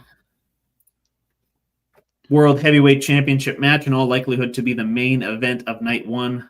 Gunther, the champion, versus CM Punk. I guess yeet or no yeet on CM Punk. I'm going yeet on CM Punk. Okay. Explain. Look in his eyes. What do you see? Cult of personality. That's all I have to say. I know your anger. I know your dreams. Yep. Captain Insano. We appreciate you in the comments as well. But no, CM Punk. Come on. Let's kick the shit out of the Giant here. Come on. Take him down. Put him to sleep. No, I got you. Yeah. I think you still got to build up Gunther's aura a little bit more. They're still chanting, you tapped out. I don't think that ever should have happened. Yeah. So call it stubbornness, call it booking yourself into a corner. I say Gunther retains some way, somehow. Gunther retains. I don't know if he taps out Punk. I think maybe Punk gets distracted by something. Maybe Bronson Reed, Braun Breaker interfere in this match some way, somehow. All kinds of shenanigans happen, and Gunther takes advantage in his typical heel fashion. So I'll give Gunther the nod on in what's all likelihood to be the main event of night one. So to summarize, looks like we only got two of them the same, Orton and Jelly Roll, and then Flair and Bliss. Other than that, opposite in the Gunther CM Punk, Tiffany Stratton, Jade Cargill, Breaker and Reed versus Reigns and Uso, as well as the Karrion Kross and Sami Zayn matches were diametrically opposed for the most part. But we'll see what night two brings here, because I hope they start it with this match, because this is going to be an absolutely phenomenal match. Probably going to top the ladder match that they had on SmackDown a while ago. Yep. 6-team TLC match. Biggest TLC match in history for the SmackDown WWE Tag Team Championships. The Wyatt Six, who are the champions, DIY, the Street Profits, Fraxium, Andrade, and Phoenix, which I'm very excited that they put those two together. And then the Motor City Machine Guns. Your pick among those six. You don't have to do a yeet or no yeet for Wyatt Six. Wyatt Six retain some. We got to keep running with this, baby. Come on. I'm with you. I'm with you. Some way, somehow, in all of this chaos, the Wyatt Six. Yep. I haven't heard anything about this, but they're called the Wyatt Six. Although it's SICKS, but they have a 6 in their logo when they come out. Like, right. Is this where the sixth member reveals itself? That'd be sexy. Be awesome. Be awesome. I love that. Yeah. I love that. Yep. And somehow helps them retain. And then, of course, more chaos in the SmackDown tag division. Yeah. I'm just excited for that match. I'm just thinking of how it's going. Oh, that's going to be nutty. Yeah. That's going to be nutty with the teams you got in there, especially the Profits and Fraxium. Honestly, well, all of them, really. Yeah. A lot of them are high flyers. Lord knows what Andrade and Phoenix can do with a ladder. Same thing with the Profits, Fraxium, and the Guns. Mm-hmm. It's going to be fun. Mm-hmm. It's going to be fun. Yeah. Match I know you're looking forward to, maybe a potential title change. Intercontinental Championship. Fuck yeah. Singles match between AJ Styles and Dominic Mysterio. Yeet or no yeet on, I guess, the face AJ Styles in this case. Yeet on AJ. Yeet on AJ. Yes. No yeet on AJ. No. Okay. No. The greatest Mysterio of all time needs to win his title. Jesus fuck. I don't actually. I know. When he says that, I fucking make speeches. Oh, it's great. It's cringy. Yeah. It's awesome. Yeah. It's awesome. I wish we had a couple more weeks for SummerSlam so they could have kept the bits going with Styles and him being a janitor and him praying to God that Dom gets cleared and all that. That shit was hilarious. Yeah. But honestly, I don't think there's going to be a bad match on this card. Steel cage match for the U.S. title: Solo Sikoa versus Jacob Fatu. I guess yeet or no yeet on Fatu. A lot of faces chasing titles here. Yeah, I'm gonna go yeet on Fatu. He gets back. Yeet on Fatu. Okay, I like that. I like that, and I'm with you. Yeah. I like Solo. I do. I like what he's doing with the new bloodline. I don't know. I just got a weird feeling Jacob's gonna take that. Yep. You lock him inside a steel cage, and everybody thinks, naturally the bloodline's going to get involved. But I think, you build up Jacob Fatu a little more. You see they're giving him, like, the specialized shirts now. Yes. The different cities that they're going to, they, kind of throw the sports teams in with it. Mm-hmm. So, naturally, even more of a push coming for Jacob Fatu in a second U.S. title reign. Yes. Women's IC championship match, no disqualification, no countout, and if Lyra Valkyria loses, she will not be able to challenge Becky Lynch during this IC title reign again. So Becky Lynch versus Lyra Valkyria versus for the women's IC title. This is like the second of this is the rubber match of the three, by the way. Okay. I'm going to go Lyra, yeet on her. Mm-hmm. Yep. Me too. I'm sick of Becky Lynch. You don't like Becky? I didn't like. You don't like big time. I don't want to. There was a movie that came out that she was a cameo in, and it really fucking pissed me off. So. And it really pissed off the wife down there. She did not. She's like, there she. No, I'm like, no, it's not. Oh my god, it is. What the fuck? Yeah, it is. It was. It was like you fucking. Anyway, yeah. So, yeah. I dig it. Yep. Triple threat match for the Women's World Championship, and honestly, a match that might steal the whole weekend just based on who's in it and what they've done with each other in the past. And, of course, what happened at Evolution. Rhea Ripley, Io Sky, and Naomi for the Women's World title. And then, well, I guess another multi-person match. You can just pick a winner here. I think Io. walks. Io gets it back. Mm-hmm. Ooh, I miss like her it. with that title. I like it. I just liked her as the champion. I really did. She needs Oh, me better. too. I Yeah. love her entrance. Love Yep. the whole vibe she puts out. You know, the whole Yeah. over with the crowd. Yeah. I'd say Naomi hangs on to the title here.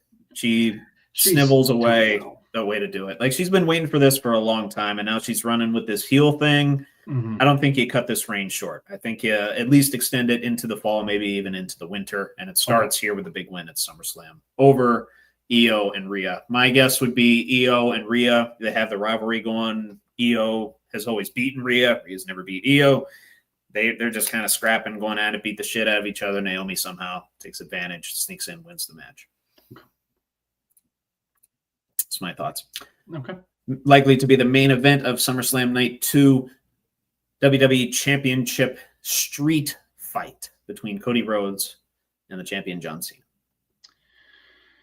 We know John's going to win it, but I'll go yeet on Cody. No, yeet on Cody. Okay. Are you sure? Mm-hmm. Are you sure? Mm-hmm. You just said you know John Cena's going to win it some way, somehow. Just try to speak it into existence. Okay. John's manifest that one, huh? When he goes off the sunset, I will not think of John Cena. He's okay. Really pissed me off. Interesting. It's sad. Interesting perspective on that. Yeah. I'll stick with the safe pick, and I'll say Cena wins lol. Yeah. We're in the Cena wins lol era now, so yeah. I mean, we were in it for a long ass time, but we're especially in it now with him being a heel. I don't know how it gets done. And now the iron's fucking hot, buddy. It is. Maybe this is where The Rock gets involved. Surprise, surprise. Rock's here. If fucking Travis Scott comes out one more time, and that I doubt that's gonna happen. I doubt that's gonna happen, dude. I don't. No. Okay. No way. Okay. But yeah, I'll say Cena. And then bonus question. We had, if you remember, we had a bonus question for the WrestleMania picks way back as to who Randy Orton was going to face. Figured I'd toss in a bonus question here for tonight and in the event of a tiebreaker. Will Seth Rollins cash in Money in the Bank at SummerSlam? And if so, on who?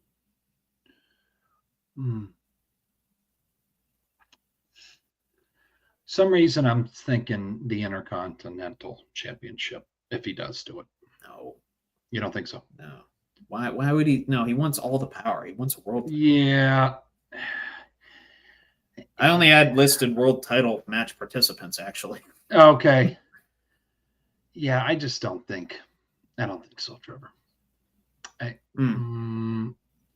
don't know. He comes out. We talked about what last week. We talked.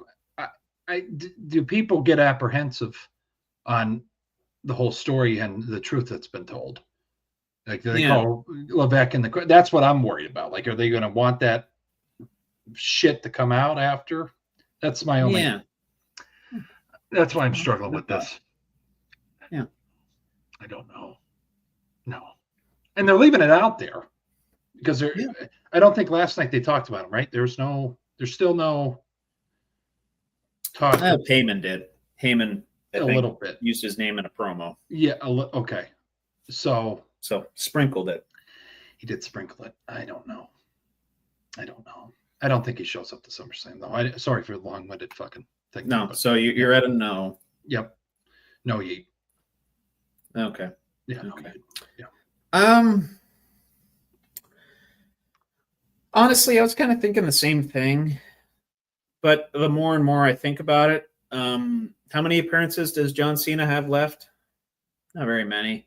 15, 14. And he and Rollins, they butted in. I think it was in Riyadh at Night of Champions. Okay. Yep.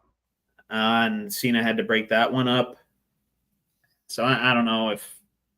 That's the thing is, I don't think he's after the world title. I think he wants to go after that WWE title.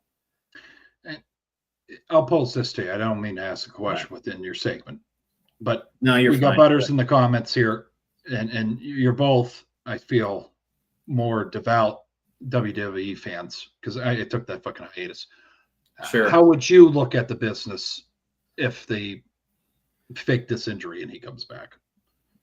Like they've done a lot worse. Okay. Would it affect done a your lot fandom? worse. Would affect your fandom, I guess. Probably not. Okay. Probably not. People will be more focused on the holy shit, he's actually here, Okay. Because if you're a diehard, similar to myself or Butters, like you've kind of been reading the message boards and people have actually been discussing, is this real? Is it not real? Because Meltzer came out and said, hey, this is actually the plan all along. Yeah. So if in fact it is, right. I wouldn't be too surprised. If he does, I think he does it on Cena. Okay. But I don't think he does. Okay. I don't think he does. I think he holds on to that briefcase for a little bit. Okay. All right. And maybe the injury is legit too. As far as I can tell, I think it's there's nothing it's legit. Yeah. I think it's legit, but I could be totally wrong. Okay. But anyway, differing on a few matches in the night 2 card, obviously the Cena Rhodes match, the Naomi, Io Sky, Rhea Ripley triple threat, and then the Dom Mysterio, AJ Styles match. Okay. Somehow we both picked the same team for the 6-way TLC. I love them. I love them. No, they're fun. They're fun. Yes. But yeah, that's it for this week's edition, a special edition of Yeet or No Yeet after SummerSlam this upcoming weekend. What would it be? August 2nd and 3rd at MetLife. I want to say that starts at 7 or 8. Verify that before you go watch. Yep. It's going to be fun. It's going to be a whale of time. No, First 2-night SummerSlam in history. It's going to be. Fuck yeah. No, good shit, Trevor. All right, we'll go over to Sir. on a scale. Yes, sir. Perfect.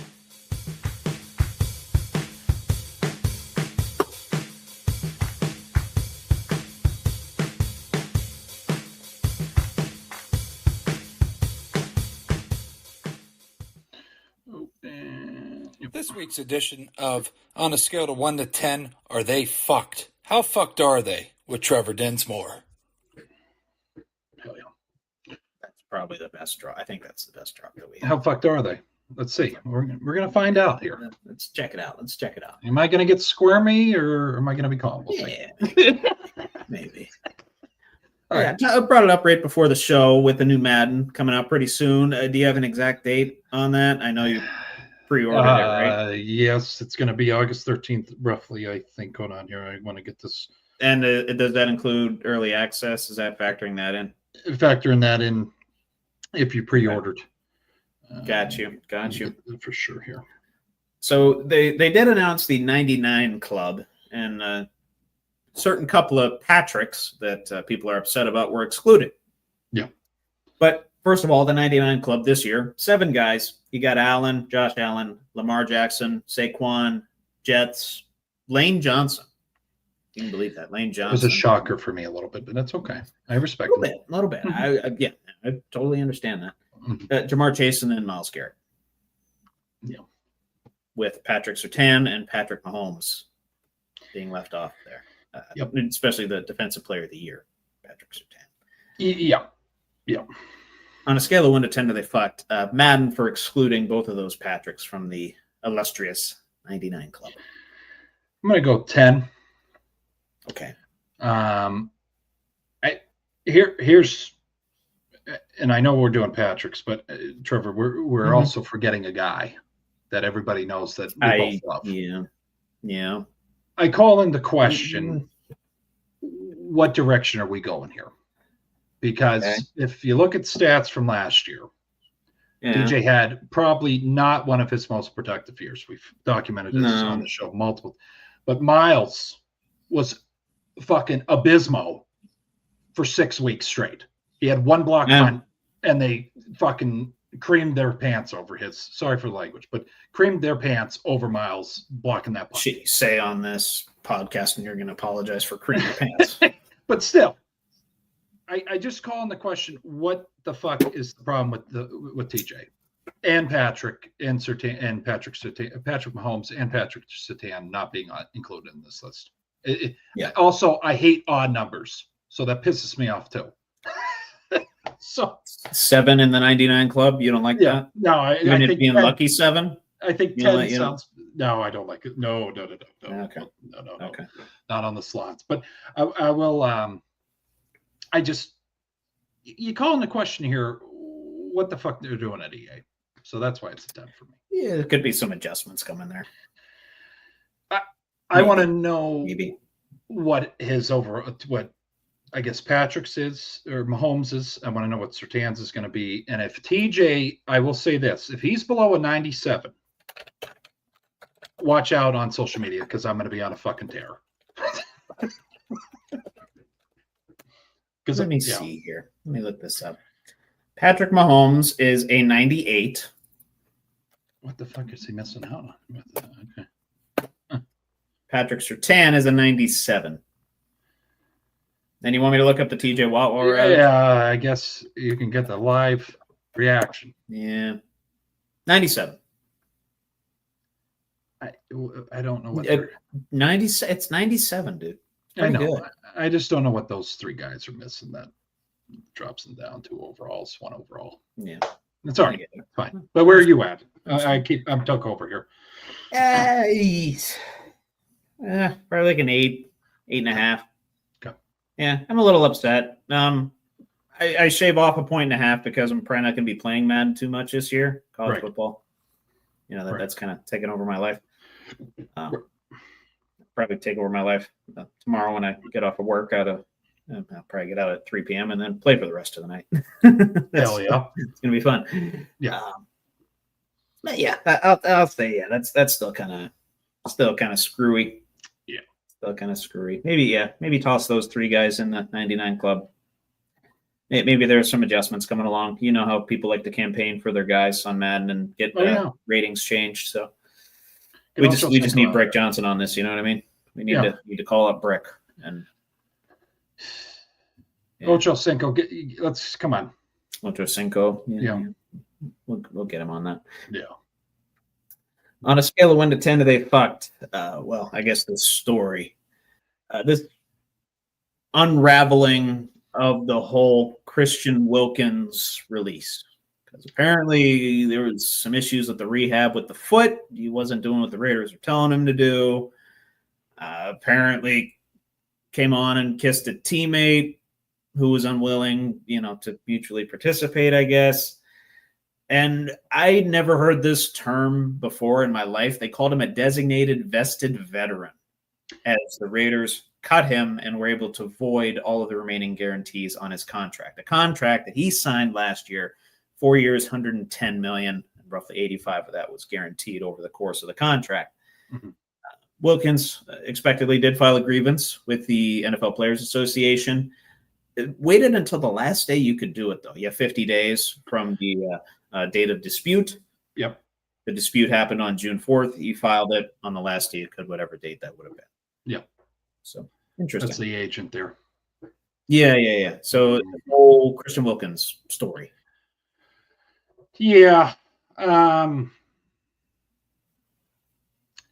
Could be hot water coming. Oh, yeah. I don't know. We're not there. So, and I'm trying to use that term more often. And it's honestly weird. Like, we don't know, who's at fault. Right? Yeah. The whole unwilling kiss thing kind of.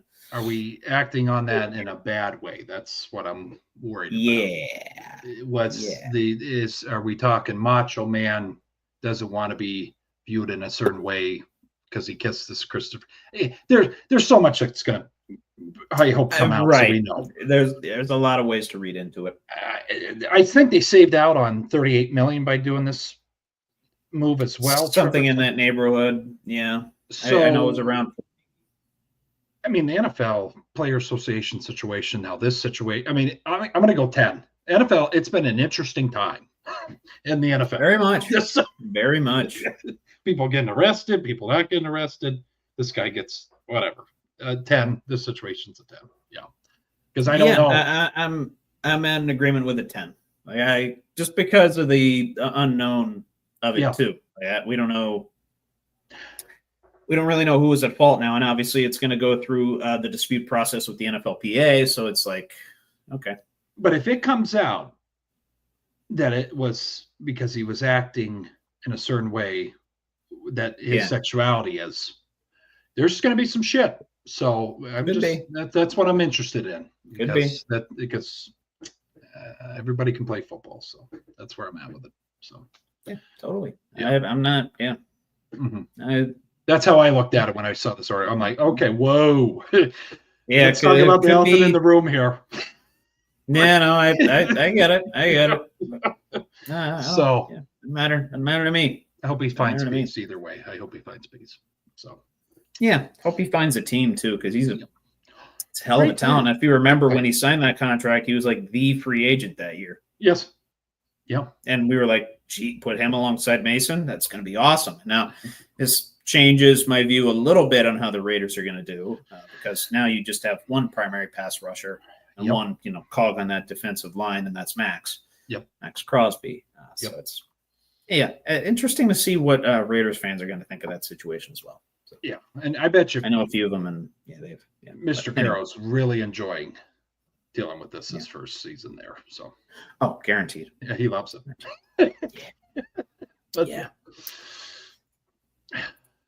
From one developing story to another.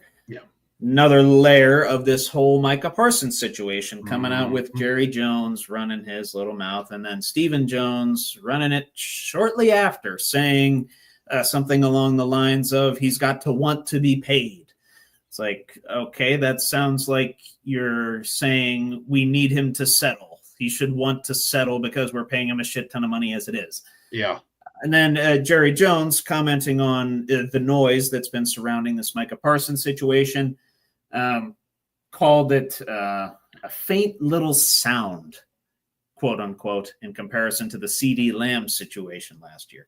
And it just seems like every single year we're talking about a Dallas Cowboys star potentially getting big money deals, right? Mm-hmm. And this year it's Parsons. On a scale of 1 to 10, are they fucked? Jerry Jones' treatment of this situation and his comments at the camp there, calling this a faint little sound in comparison to paying Lamb.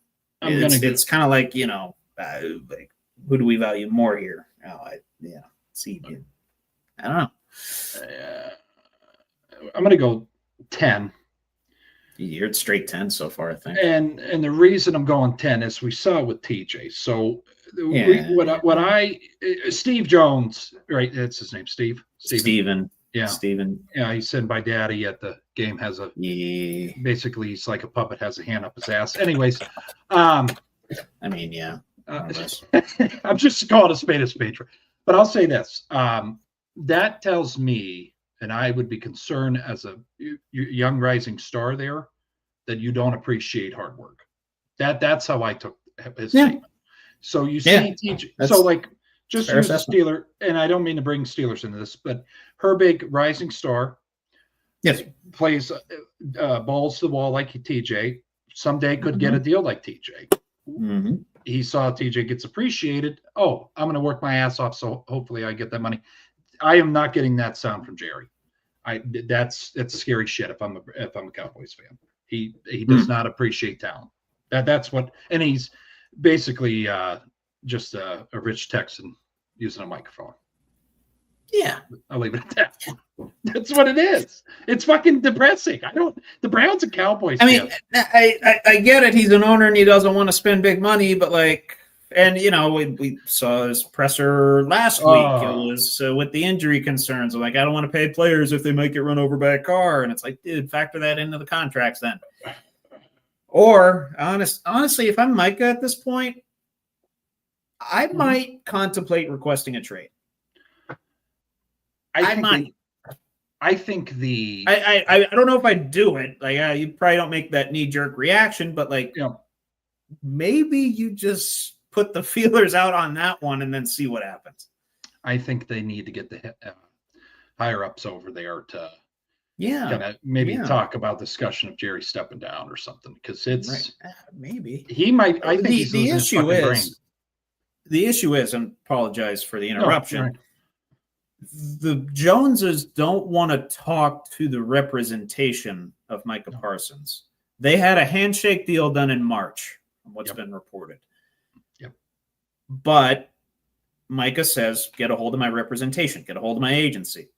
They won't do it. Jerry says, no, I want to deal with the player. and apparently they've never called the agency, never contacted the agency in any way. It's not good. Like, okay, like I get that you work with a player versus an agency, you might have a little bit more leverage, might be in a better negotiating position, blah blah blah blah. Because the agency, that they know what the fuck they're doing when it comes to negotiation tactics. So it's just bizarre. It's just very bizarre situation in Dallas right now. And I'll give that. Yeah, I mean, in terms of being surprised, I'm not, which is why I'll give it a 9. But I understand why you went full tilt there. Totally get it. Well, and the other thing too. So if you look back, TJ was a part of the meetings before this prior contract that we just were shitting our pants over. He says, "I want my agent to take care of it. I go to the field." So Micah, I don't know. I think he is at camp, right? He is participating. Yeah. So why Hold can't hold in? So why can't Jerry open the door and just let the representation come and talk? I mean, he's there. Just grow set up nuts, swallow your pride. I mean, it's so fucked up, Trevor. And it's every season with this team. I know. Yeah. Well, then watch a generational talent walk out. I hope it happens. I hope it happens. Yeah. Consider a trade. Yeah. I didn't think I was going to get excited over the Cowboys. Well, here we are, pal. Here we are. Totally get it. I was going to talk about a certain someone that's been involved in some gambling allegations and is the second relief pitcher in his organization to do so. But then another story came across my desk in regards to the MLB, and specifically with Rob Manfred. And I guess he's doing a tour right now of all 30 ball clubs in intention to get closer to the team, get closer to the players, and try and preemptively negotiate this new CBA that's coming up in December of next year, by the way. We're coming up on that pretty damn fast. So he was with the Phillies this past weekend, and apparently shit hit the fan. Yep. Bryce Harper, looking cross as he always does, apparently was sitting there with bat in hand, just looking upset as Manfred brought up the salary cap. And long story short, Bryce Harper gets in his face, says, if you want to talk about a salary cap in the MLB, you can get the F out of our clubhouse. Understandably so, from a guy that's getting paid big money, one of the biggest contracts in recent memory in the MLB. Yep. And, Bryce Harper's kind of a douchebag. So I enjoy. I kind of understood why this type of discussion went down. It's just how Bryce went about it. It's very, very interesting. There were those that tried to de-escalate the situation. Nick Castellanos amongst them, saying, "Oh, wait, I have more questions on this whole CBA process thing." I'm like, good on you, Nick. Good try. Good for trying to calm Bryce Harper down. But yeah, on a scale of 1 to 10, they fucked. Bryce Harper for openly saying "get the F out," getting in Manfred's face, and essentially kicking him out of the clubhouse in that assertive way. I'll go 8. 8? Yeah. Whereas you're not full 10s across the board. I like the bad boy mentality. I like that. I was gonna say, is Bryce Harper the Dennis Rodman of the? He did cross into my mind when you were discussing this here. Okay. Do you like Bryce Harper? Do you like? I enjoy him. I enjoy his antics. Okay. His cooking videos. I don't like him at all. That's all right. Yeah. But you like the pricks though, so I get it. I think it's the way I'm looking at it is top talent, head honcho comes in, kind of spits, not hypothetically, spits in his face in a way like, "Oh, you're making big money. Hey, we need to talk about this though." Sure. That's why I'm okay with it. Now, he could have handled himself a little better though, but that's why I was at an 8. I'm like, I understand the dispute. I do. Maybe just walk away. You can handle that. Not screaming at the commissioner's face. Yeah, that's ballsy. God, I love it though. I mean, I get that. It's this primetime player making a shit ton of money, meaning a salary cap would limit the amount of money that he could make. I get that, limiting your earning potential and potentially taking dollars out of your pocket. But yeah, that's like your ultimate boss. Yeah. So You got a lot of balls. Big cojones. Yeah, he does. He definitely does. Is he untouchable? I don't know. I guess that's a question, Trevor. Do you think he's untouchable? Like, is there something going to come out of this? Yeah, fine. No, he's maybe. Okay. Probably get fined. Okay. Yeah. All right. We'll see what disorderly. I don't know. Like conduct detrimental. Maybe. Oh, I bet you the ownership talked to him. What the maybe. fuck? What the fuck are you doing? Probably. What are you doing? Yeah. Not surprising. He's going to be up now. He's going to be up. Well, I mean, at least Harper has a World Series under his belt with the Nationals. Right. Oh, wait. No, he doesn't. Yeah. Sorry, Nationals. They kicked him to the curb, and then the year after they won. It's his motherfucker. Scherzer and the boys. Yeah. Adios, amigos. Yeah. Have fun in Philly. Yeah. Apparently, he is having fun right now. Yeah. A lot of balls. Yeah, that's all I got for on a scale of 1 to 10. Are they fucked? Did want to toss out my yeet list and my shit list for this week. And for my yeet list, wanted to toss on a guy, a member of the athletics organization by the name of Nick Kurtz. Nick Kurtz, you are now on the Buckle Up with the Boys yeet list. And that's Kurtz, Kurtz. And why I'm tossing him out there, he's a rookie, okay? Mm-hmm. And in July, he is first among all AL hitters in average. He's batting .425. Let me see if I can click through this. Click through it. On base percentage at .494. Slugging is at 1.082. I didn't know slugging percentage could go above 1. Oh, wow. Like 100%. Yeah. I thought it was like 100% and like cut off. No, 1.082. His OPS is 1.576, by the way. 1.576. 22 runs, 13 doubles, 11 home runs. I'm literally just clicking through the entire Instagram post here. 27 RBIs, 25 extra base hits. Damn. This coming on the heels of a 4 home run, 8 RBI, and 19 total base performance a few nights ago. Jesus. Absolutely nuts. Yeah. And things are like something's actually going right for the Athletics. It's unbelievable. Yeah. So props to the players and props to Nick Kurtz. Yep. Then on a little bit more serious note for my Buckle Up with the Boys shit list, there was a story at 345 Park, which is the NFL headquarters in New York City, 345 Park Avenue. There was an active shooter in the building. I believe it was last night or the night before. Mm-hmm. And investigators, they found the guy, Shane Tamura, who is a player that was a former football player from high school that was looking to target the NFL. Left a note saying, please donate my brain to CTE. But meanwhile, goes into the NFL headquarters with an AR-15 and just starts spraying. Ends up killing 4, including an off-duty police officer, Didaral Islam, who, by the way, had a wife at home with 2 children, 8 months pregnant. Twins. Yeah. He's also survived by elderly parents.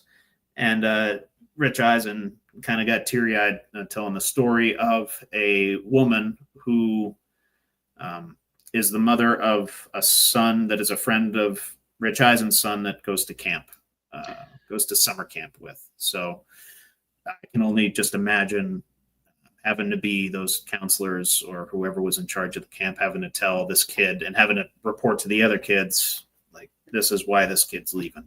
Right. Right. Kind of nutty. I believe. I believe she was some sort of receptionist, lobby worker in the in the area at the time, and obviously was working at 345 Park at the time of the shooting. And the only reason that Shane Tamura avoided NHL headquarters, he went up the wrong elevator bank in 345 Park. Because 345 Park, it's a big, giant office space. I believe the NFL is on floors 4 through 8. He went up to floor 33 because in order to get into the NFL, you need all kinds of clearances and you need to get checked in and all that stuff. Obviously, him carrying a gun that wasn't going to fly. Right. But did want to send out my thoughts and prayers to the victims of this attack.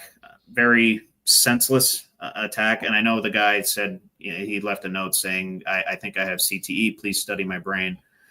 CTE is not an excuse for this. Sorry. No. It's not an excuse to go spraying. No. And thankfully, police seem to have gotten a hold of the guy that supplied the AR-15 to this gentleman. Name has not been revealed as of an ESPN writing that I read right before we got on the show. But so to the shooter and to those that enabled this situation, I wanted to toss them on this shit list as well. So Yep. Let me make sure I spell this guy's name right. So he lives in infamy. And I'll just put "and enabler." There we go. And quite frankly, the only reason that I found out about this story is because it did relate to sports and because Rich Eisen talked about it. Otherwise, I would not have found this. Just another one in a long line of senseless shootings that keep happening in the United States, and then we keep adding an eye towards. Because I don't know if you saw, there was a casino shooting in Nevada not too long ago. Right before, actually, same day as this NFL headquarters attack. That I didn't hear of it. Nobody really reported it. Nobody picked it up. And while it's one thing to put these people on the news and have their name live in the news cycle, it's important to report this stuff too, because it influences change and it influences hopefully positive progression toward a society where we don't have people that are senseless, people that are maniacal, people that are mentally ill, getting a hold of these weapons. And I know I'm getting into a sensitive area here. I know I'm getting into an area where I don't honestly have a whole lot of expertise. But there has to be a way that we can function as a society where we're not just handing out guns and weapons to those that don't deserve it, to every Tom, Dick, and Harry that might go off and do these things. Do I have a solution for that? No. No, I don't have a solution. And it's pretty obvious that not a whole lot of politicians and people in power, people that have the power to influence change, have a solidified solution to this whole thing. But I just know that these sorts of senseless killings have to stop. They have to stop. It's people are losing fathers, people are losing wives, mothers, all over some ridiculous reasons. And honestly, to those that are, and to those that are mentally ill, I do want them to get better. I do want them to prioritize their mental health. I don't want them to pick up a firearm and go start spraying. Correct. That's the last thing I want to happen. So we got to figure out a way to where people can, care for their mental health. I think that's where it starts. I think this is more a crisis of mental health than it is a gun problem, because you look at how many countries across the world have similar firearms per capita to the United States. I know the United States is pretty high up there, but they don't have the mental health crisis that we do in America. And I think that's kind of where this problem is rooted.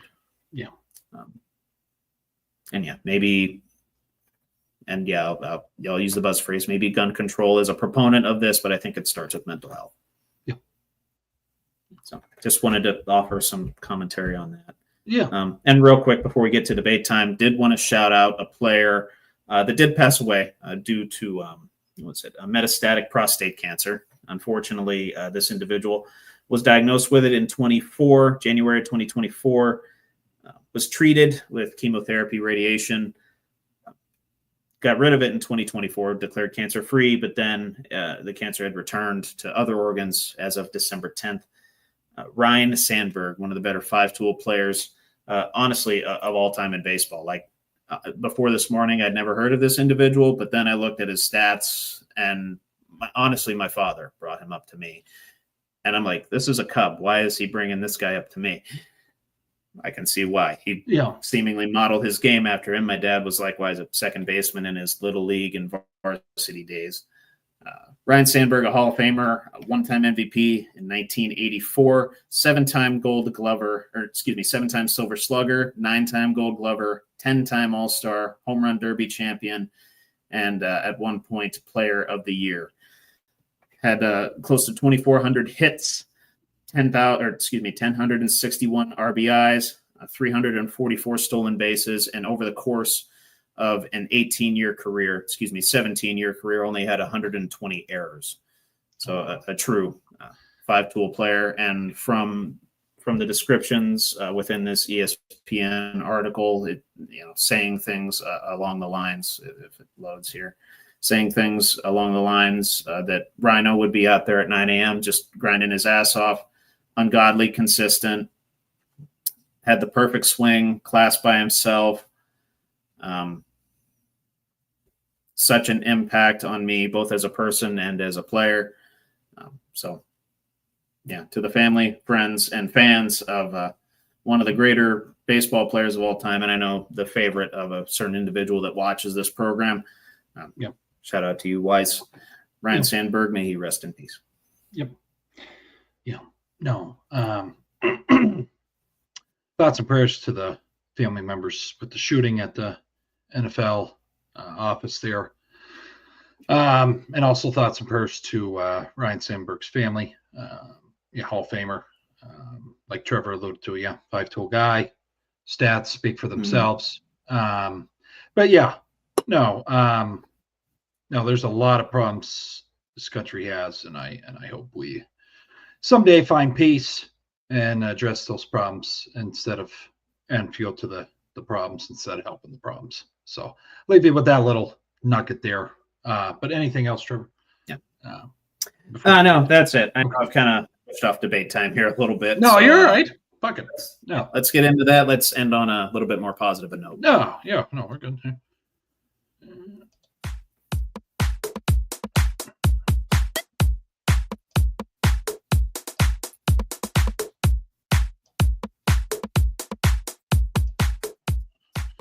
Hi, Butters. Thanks for staying with us, buddy. Debate time. We got 4 questions. Trevor has some questions as well in our Be a Man, Buckle Up with the Boys, Be a Man question of the week as well. So stay along for that to close out the show. But favorite show all time, Trevor? You sit down, you're bored. What do you click on? Well, I mean, lately it's been Cobra Kai or Home Improvement. Very good. Those are 2 good ones. All time favorite though, that's an easy one. It's The Office. Okay. I'm an Office simp. Yep.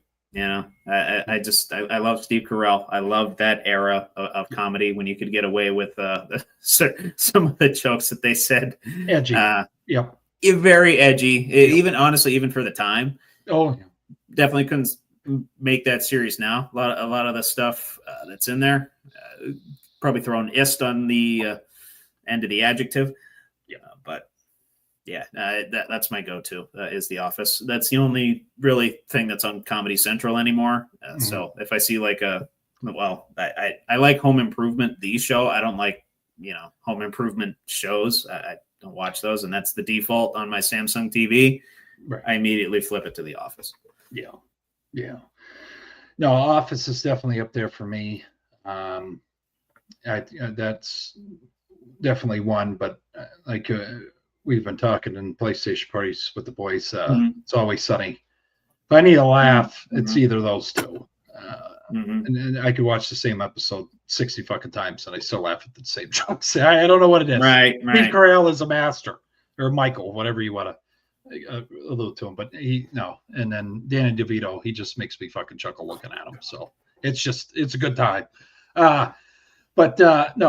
Is Aaron Rodgers actually going to go off this year?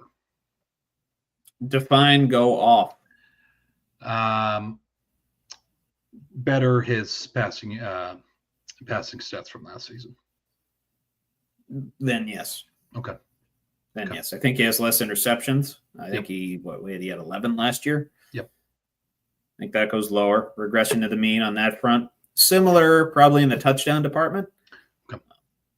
And this year it just seems like he knows more of what the Steelers want to do and know how he fits into that. You know what I mean? So as long as he's able to stay healthy, lean on the run game a little bit, lean on that defense, he's not going to be world beater MVP Aaron Rodgers, but I think he could be very productive for us, a serviceable QB that gets us, into playoff position later in the season.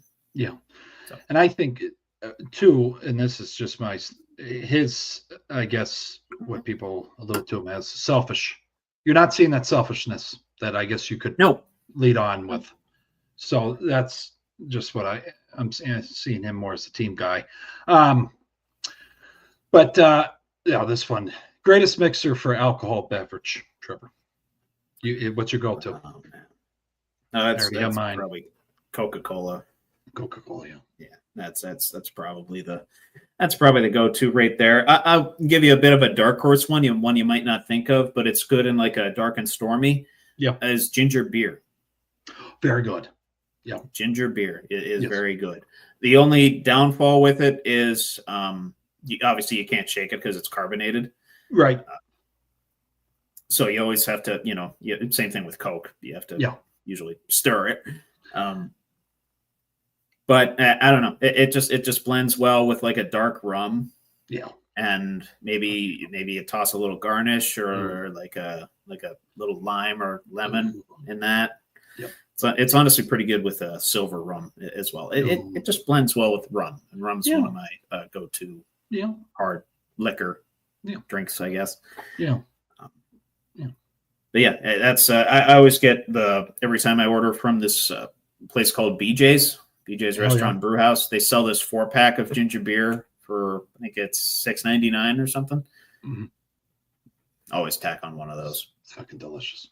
No, that's good shit. I like it. Yeah. I like ginger beer, man. And we're getting toward that season too. It's getting toward the fall where it's gonna be real good. And I guess, I know it's a carbonated beverage. There's probably a decent bit of sugar and chemicals in it, but I know ginger's pretty sure it's good for your mental health, or at least it's good for your physical health. I don't remember what all it benefits, but I know I think ginger mood root. And shit. Yeah. Yeah, it's good for like mood. Yeah. I don't know. We got to get our resident nurse from the PlayStation party to tell us that. But anyways, I'm going to go Coca-Cola.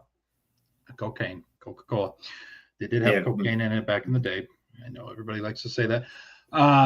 With hard liquor all the time. I go to that. But root beer, I've been throwing that in once. Ooh. Okay. It's a little Captain and root beer, not bad. Think about it. Yeah. Or even with Bacardi, it's interesting. I got caught in a pinch, had root beer, drank it. Wow. Yeah. Not bad. Mountain Dew, if you really are in a pinch. But one thing. Real quick. I'll tell you what a weird one is Jack and Gatorade. I don't know if you've ever had that. No. Yeah, that one's interesting. Okay, I'm gonna have to. Yeah. Give that one a go. You got to get the dark blue Gatorade though. Okay. It's probably the best. Or if you can find green Gatorade, it's even better with that. Oh, with the lemon lime. Yeah. No. Not that. I'm not talking like the light, like the yellow. I'm talking like green. Green. Okay. Whatever the green one is. Yeah. I'll have to see what the hell. Okay. I'll report back next week. I'll let you guys know. But anyway. Sounds good. But no, that sounds interesting. But one thing you enjoy doing to relax. Fierce apple, it's called. Fierce apple. Fierce green apple. Okay. Jack and green. Makes a lot of sense now that I'm thinking about it. Yeah. What thing you do to relax? Yeah, you enjoy to do to relax. Yeah. That's an excellent question. Honestly, I would say video games, but every time I play video games with you guys, it gets me more fired up than relaxed, and I end up just sleeping better. It gets hot. because I just spend all of this energy yelling at people. Oh yeah. It's a good time. I tell you what I like to do when the weather's a little bit nicer, a little bit cooler. I like to go outside, put on some sweatpants, put on a sweatshirt. I just read, and I have a glass of wine. Very good. Read, I have a glass of wine, and my nice little, might be able to see it from here if I turn this lawn chair back here. Very nice. Yeah, has a cup holder right in front. Fuck yeah. What else do you need? You know what I mean? And fuck. Not much, man. Not much, honestly. On a nice, cool fall night. Yeah. I never thought it's peaceful as shit.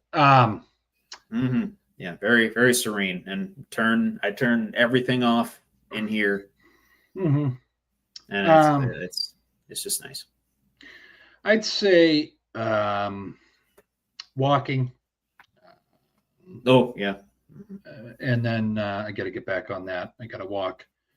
Still walking, but I got to get back out there more. Get the mileage back up. I'm going to try to get 2 walks a day, and one in the morning, one at night when it's dark, because it's too fucking hot right now. I feel like literally I have to wake safe. up at 7 to just get my morning one in. Yeah. So, but and then just playing with the dog, I find solace in that for whatever reason. Yeah. So, but that's all I had for debate time. That was good shit, Trevor. We'll go over to your side of it. And, yeah, sure thing. I was gonna say I have 3 different moods for 3 different questions here. All right. What do you want to feel first?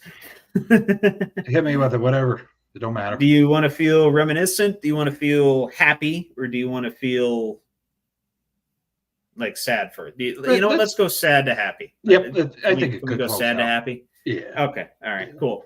We'll start with the buckle up with the boys be a man question of the week. Then, when was the last time you had to grieve, and how did you do it? So I thought about this throughout the whole show. Yes. Yep. I would say I always feel bad for whoever, friends, very like yourself, close, anybody out there, whenever the family member, I grieve a little bit, even if I didn't know, I feel bad for you. But I guess hitting home, I'd say, probably the last time I really had to grieve was back in 10 years ago, 2015. Grandma died, or 2014. Grandma died, great grandma. Through that, I think I looked at life more precious. And through that, I think sad, dark time, because I still hold on to it. Sure. I think it made me appreciate spending more time with family. Like if I have something planned and something's going on, I'm going to take the family more. I didn't used to do that, but as I get older here, okay, let's fucking make it home. That's I think the biggest. That's how I grieve. Talking with family members and you guys, and I think I think it's the safest. Not turning into stuff which I struggle with, nicotine, but I got you. Yeah, I got you. Last time I seriously had to do it, similar to your situation, Grandma died during COVID, actually, April of 2020. Yeah. And back then it was like full on lockdown. So they only had children. She had 9 kids, so they only had children there for like a little open casket ceremony, and that was it. Yeah. Did have a proper funeral several months later, but by then it was kind of like, I got used to going to my aunt's house and just not seeing her there. Right. And honestly, grieved through my mother quite a bit, because she was very close with her mom. Actually took it upon herself to take care of her in her old age before she was like 91, 92. She was pretty old, getting up there in years. So it was a little bit easier in that light. But just getting to experience her, I guess, last days through my mom was the big thing that helped, especially during that time period, because I couldn't really talk to many other folks in person. Yeah. But just thankful my mom had those last years with her. And she had nothing really to regret about the whole situation. She did everything she could and spent as much time with her as possible, which is similar to you, what I strive to do with family members now. I mean, yes, I'm moved away now, but anytime I get a chance to go home for a special occasion, a birthday, Mother's Day, Father's Day, whatever, holidays, Thanksgiving, Christmas Eve, New Year's, all that. Yeah, that's an easy planning decision. Yeah. Right. Yeah. Cool. Good job. Okay, so to slowly elevate the mood here a little bit, started out this evening with a little few moments on Hulk Hogan and touching on his legacy. And I know everybody was a Hulkamaniac at one point. If you are in wrestling, you've heard of Hulk Hogan, and you know some of the iconic moments that he was a part of. So what is your favorite Hulk Hogan moment of all time? I think, well, you see, I mean, people might be like, oh, that's what the fuck? It's yours, though. Yeah, I'd say the passing the torch, him and Andre. I mean, that. Ooh, okay. When he body slammed Andre. WrestleMania 3, yeah. And then Andre turns heel. I mean, that's fucking golden ages, man. I mean, you can't. No. I think that's when Hulkamania fucking shot. That's when it went. And I think when I actually got to see him, he was having I don't know what the hell they call those, the floral things draped around his neck, and he would come out in WWE. I don't know what year it was, 2002, 2003, but just seeing him do this shit, I was sucked. And then beat the shit out of the guys. I'm like, all right, that's good. And that's when he was using Jimi Hendrix, that guitar. I know the Voodoo Child. Yeah, I still listen to that song, man. It's like, damn. It's a good song. It takes me back. Like 6 minutes long, but it's amazing. The guitar rips are fucking insane. Yeah. That's when I became Hulk. And then my dad's, holy shit, Hulk Hogan's back. You know what I mean? Like seeing it when he was a kid, and then when I'm, a kid, it was kind of cool to see. It's like Ray now. It's like I was younger and I'm old now, and he's fucking still there. It's kind of cool. Yeah. But yeah. I mean, any one of a number of moments you could pick from here. Hogan versus Warrior, I think it was WrestleMania 6, WrestleMania 3, Andre the Giant. Honestly, WrestleMania 1, teaming with Mr. T against Roddy Piper and Paul Orndorff. Yep. Epic shit. Of course, anything from the NWO days and Hollywood Hogan, revitalizing his career during that time period. But one thing stands out to me, and to me, I'd say it's in the top 3 greatest wrestling matches of all time. Not because of the technical prowess, but just because of the crowd and how into it people were. Toronto, Canada, WrestleMania 18 versus The Rock. Yeah. Where he did all the old classic shtick and hulked up and did lose the match. People forget Hulk Hogan did lose that match, officially passing the torch to The Rock after eating a few rock bottoms. But I just watched that match back, and it's just electric from the start of it. And the Toronto crowd, always a great wrestling crowd, Toronto is. Couldn't have been a better crowd for that one. And essentially turning Hogan face, and on the fly, they had to kind of like, Rock had to do some heel shit, and then Hogan had to play to the crowd. It's like, all right. So just for that, and just for the crowd reaction that night. One of the greatest wrestling matches of all time, and one of the greatest passing the torch, one of the more definitive passing the torch moments ever. Finishing with, no pun intended, the happiest of our my debate time questions here. You saw Happy Gilmore too? Yep. How many times have you watched it? Only once. Oh, yeah, only once. Okay. Yeah. I went twice. I've seen it twice. I'm in the middle of the third time. Okay. I haven't watched it like end to end yet, though. It's always been like split in half. I don't know why. So maybe I'll just watch it from the beginning if I find a couple hours to spare. Yeah. What'd you think, real quick? Without, well, you know what? If you haven't seen it, spoilers warning. I think it was. I think people are so harsh of Sandler because I saw really good reviews and I saw really bad after I watched it. I don't like to look at reviews until I watch something, and then I look at the reviews and review it yourself, and then what the fuck are you talking about? With whatever it was dry. They brought too much back from the first one, and he played off of that. I think someone played out the math. There's people called it like self-indulgent and shit. I'm like, what? It's a Sandler film.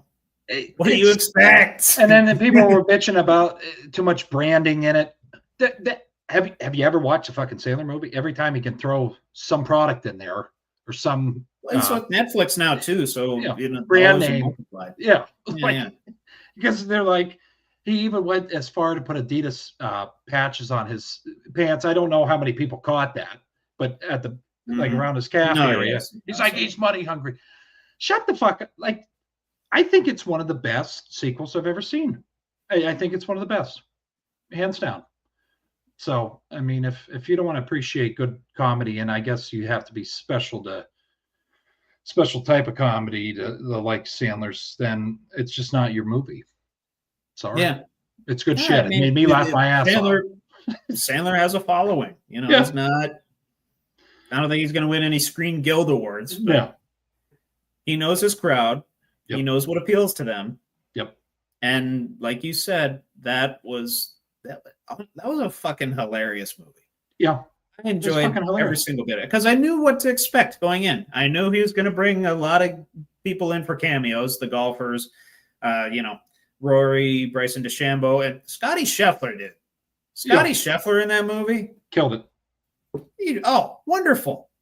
Obviously, brought in Eminem, Boban Marjanovic as that Larson's kid. Are you kidding me? This shit wrote itself essentially, and all Sandler had to do was write parts in for these people. Right. For like 30 years in between sequels, that's impressive. Mm-hmm. That's impressive. And I don't know if you caught this too. Sandler, a little bit of sentimentalism in it with Cameron Boyce. I don't know if you saw the Cameron Boyce cameo as well.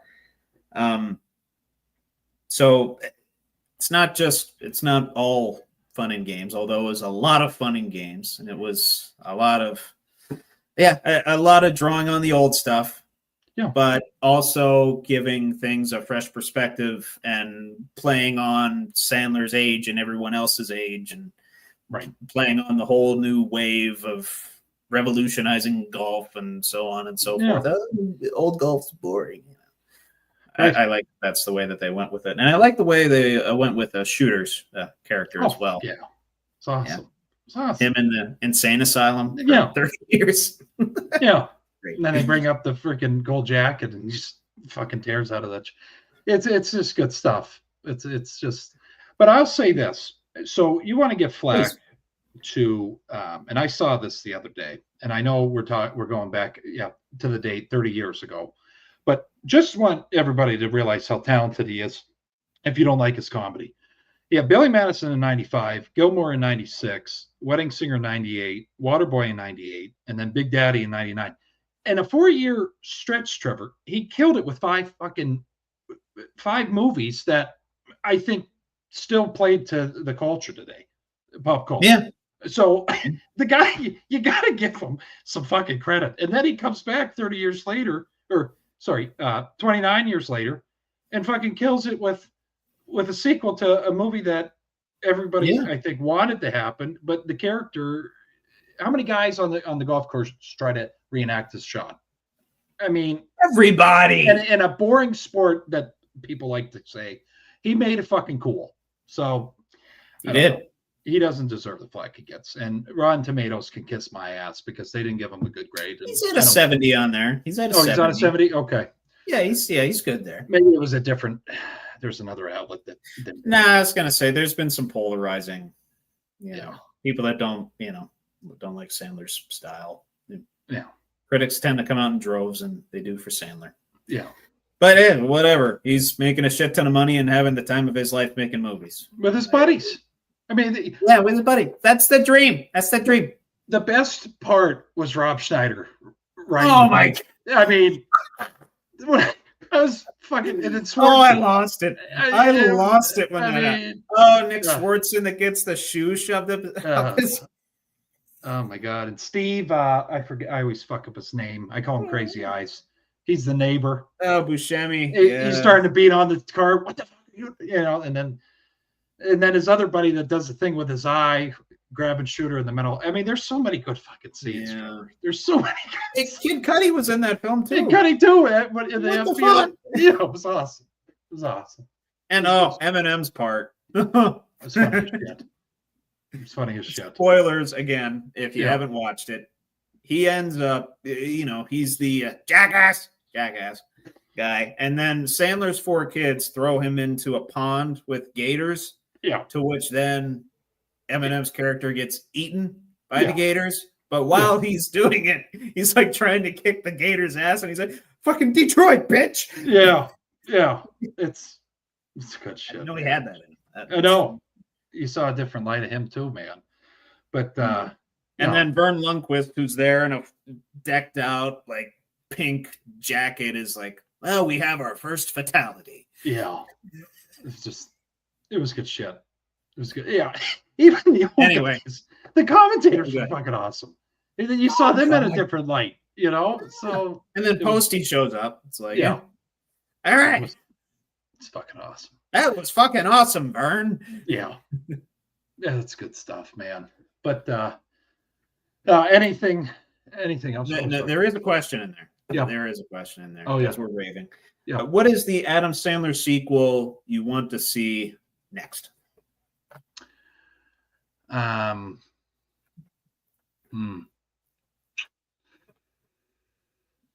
love Waterboy. I don't know. Yes. I mean, he could be a coach, maybe. I don't know where we go with that. I don't know what and everybody gives me shit about this, but Big Daddy is one of my favorite. I don't know how you could do it too. But I don't. Yeah, I miss his dad. I think the dad in that died. He made the fucking movie too in the courtroom, but he's like, my son cannot take care of another life. He can't even get up for work. Or what? Or no, he took. He filed for Social Security at the age of 30. I mean, it's just. But I would say I'd like to see The Wedding Singer. That would be interesting. Ooh, I like that pick. That would be interesting. I like that pick. Bring him and Barrymore back another time. Oh my God! And then we need the limo driver. I forget. Shame on me. I forget his name. Oh, damn me too. He makes it. He makes it though. But I that's what the one. Yeah, Wedding Singer. Yeah. I got a few go through my head. Billy Madison's kind of the coming up on the 30-year mark, or actually at the 30-year mark on that one.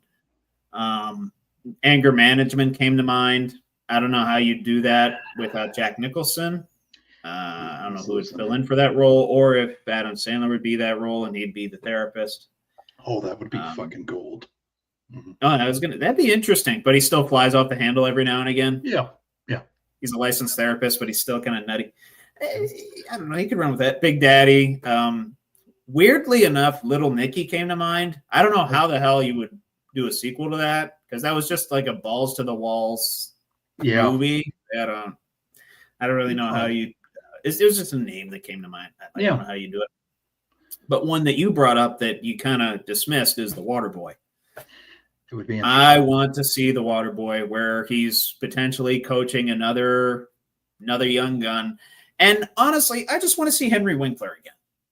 I want to see Henry Winkler on my side. You know what I mean? Maybe he's like a senior advisor on the staff, and he's just like, he fakes. He pretends to fake. He thinks about it does that whole style of bit again. I just want to see the Fonz again with Sandler, and potentially a 58-year-old Sandler teaching a young gun with the what was it, the Mud Dogs, teaching somebody on the Mud Dogs to cream the shit out of other people.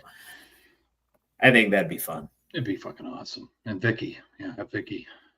Yeah. Vicky Vadencourt. Mm-hmm. Vicky Vadencourt. Yeah. And He does the seem mother's like- still alive, so you could. Oh yeah, Kathy Bates. Mhm, Yeah, you mhm. could do something there. Yeah, yeah. You'd have to pull her off of a. She's doing a show on Yes. CBS now. That lawyer Yes. show. I Yep. can't recall the name of it. No. But I know she's kind of entrenched in making that. So you kind of have to, maybe pay her a nice little chunk of change to get off of that. Yeah. No. Good shit. Good shit, man. Anything else, Trevor? That is it, my friend. Oh, Okay. and by the way, Yes. we have football in 2 days. Yeah. Don't forget that. Okay. Hell yeah. Trey Lance is starting for the Chargers. It's gonna be an interesting fucking time. And today I just learned that Trey Lance is on the Chargers. Yeah, I didn't know that either. But football is back in 2 days. Hell Hall of yeah. Fame game. Hell yeah. Make sure to tune in. It'll be can't wait for football to be back. It'll be more news, more drama, more me getting pissed off. Hopefully the Steelers do well. But anyways, no, we appreciate everybody as always. Join us on Tuesdays at 8. Make sure to like, comment, subscribe. Also press the notify bell button. Make sure you get notified when we go live. But if you have sports fans out there that enjoy sports, send them our way. Weird neighbor, grandma, your friend, whoever the hell enjoys sports, send them our way. We'd love to talk with them in the comments. And also have a good day. Have a good night. Stay safe out there. God bless. And this was another episode of Buckle Up with the Boys. See you next Tuesday. Shooters tour. Hell yeah. Shooters tour.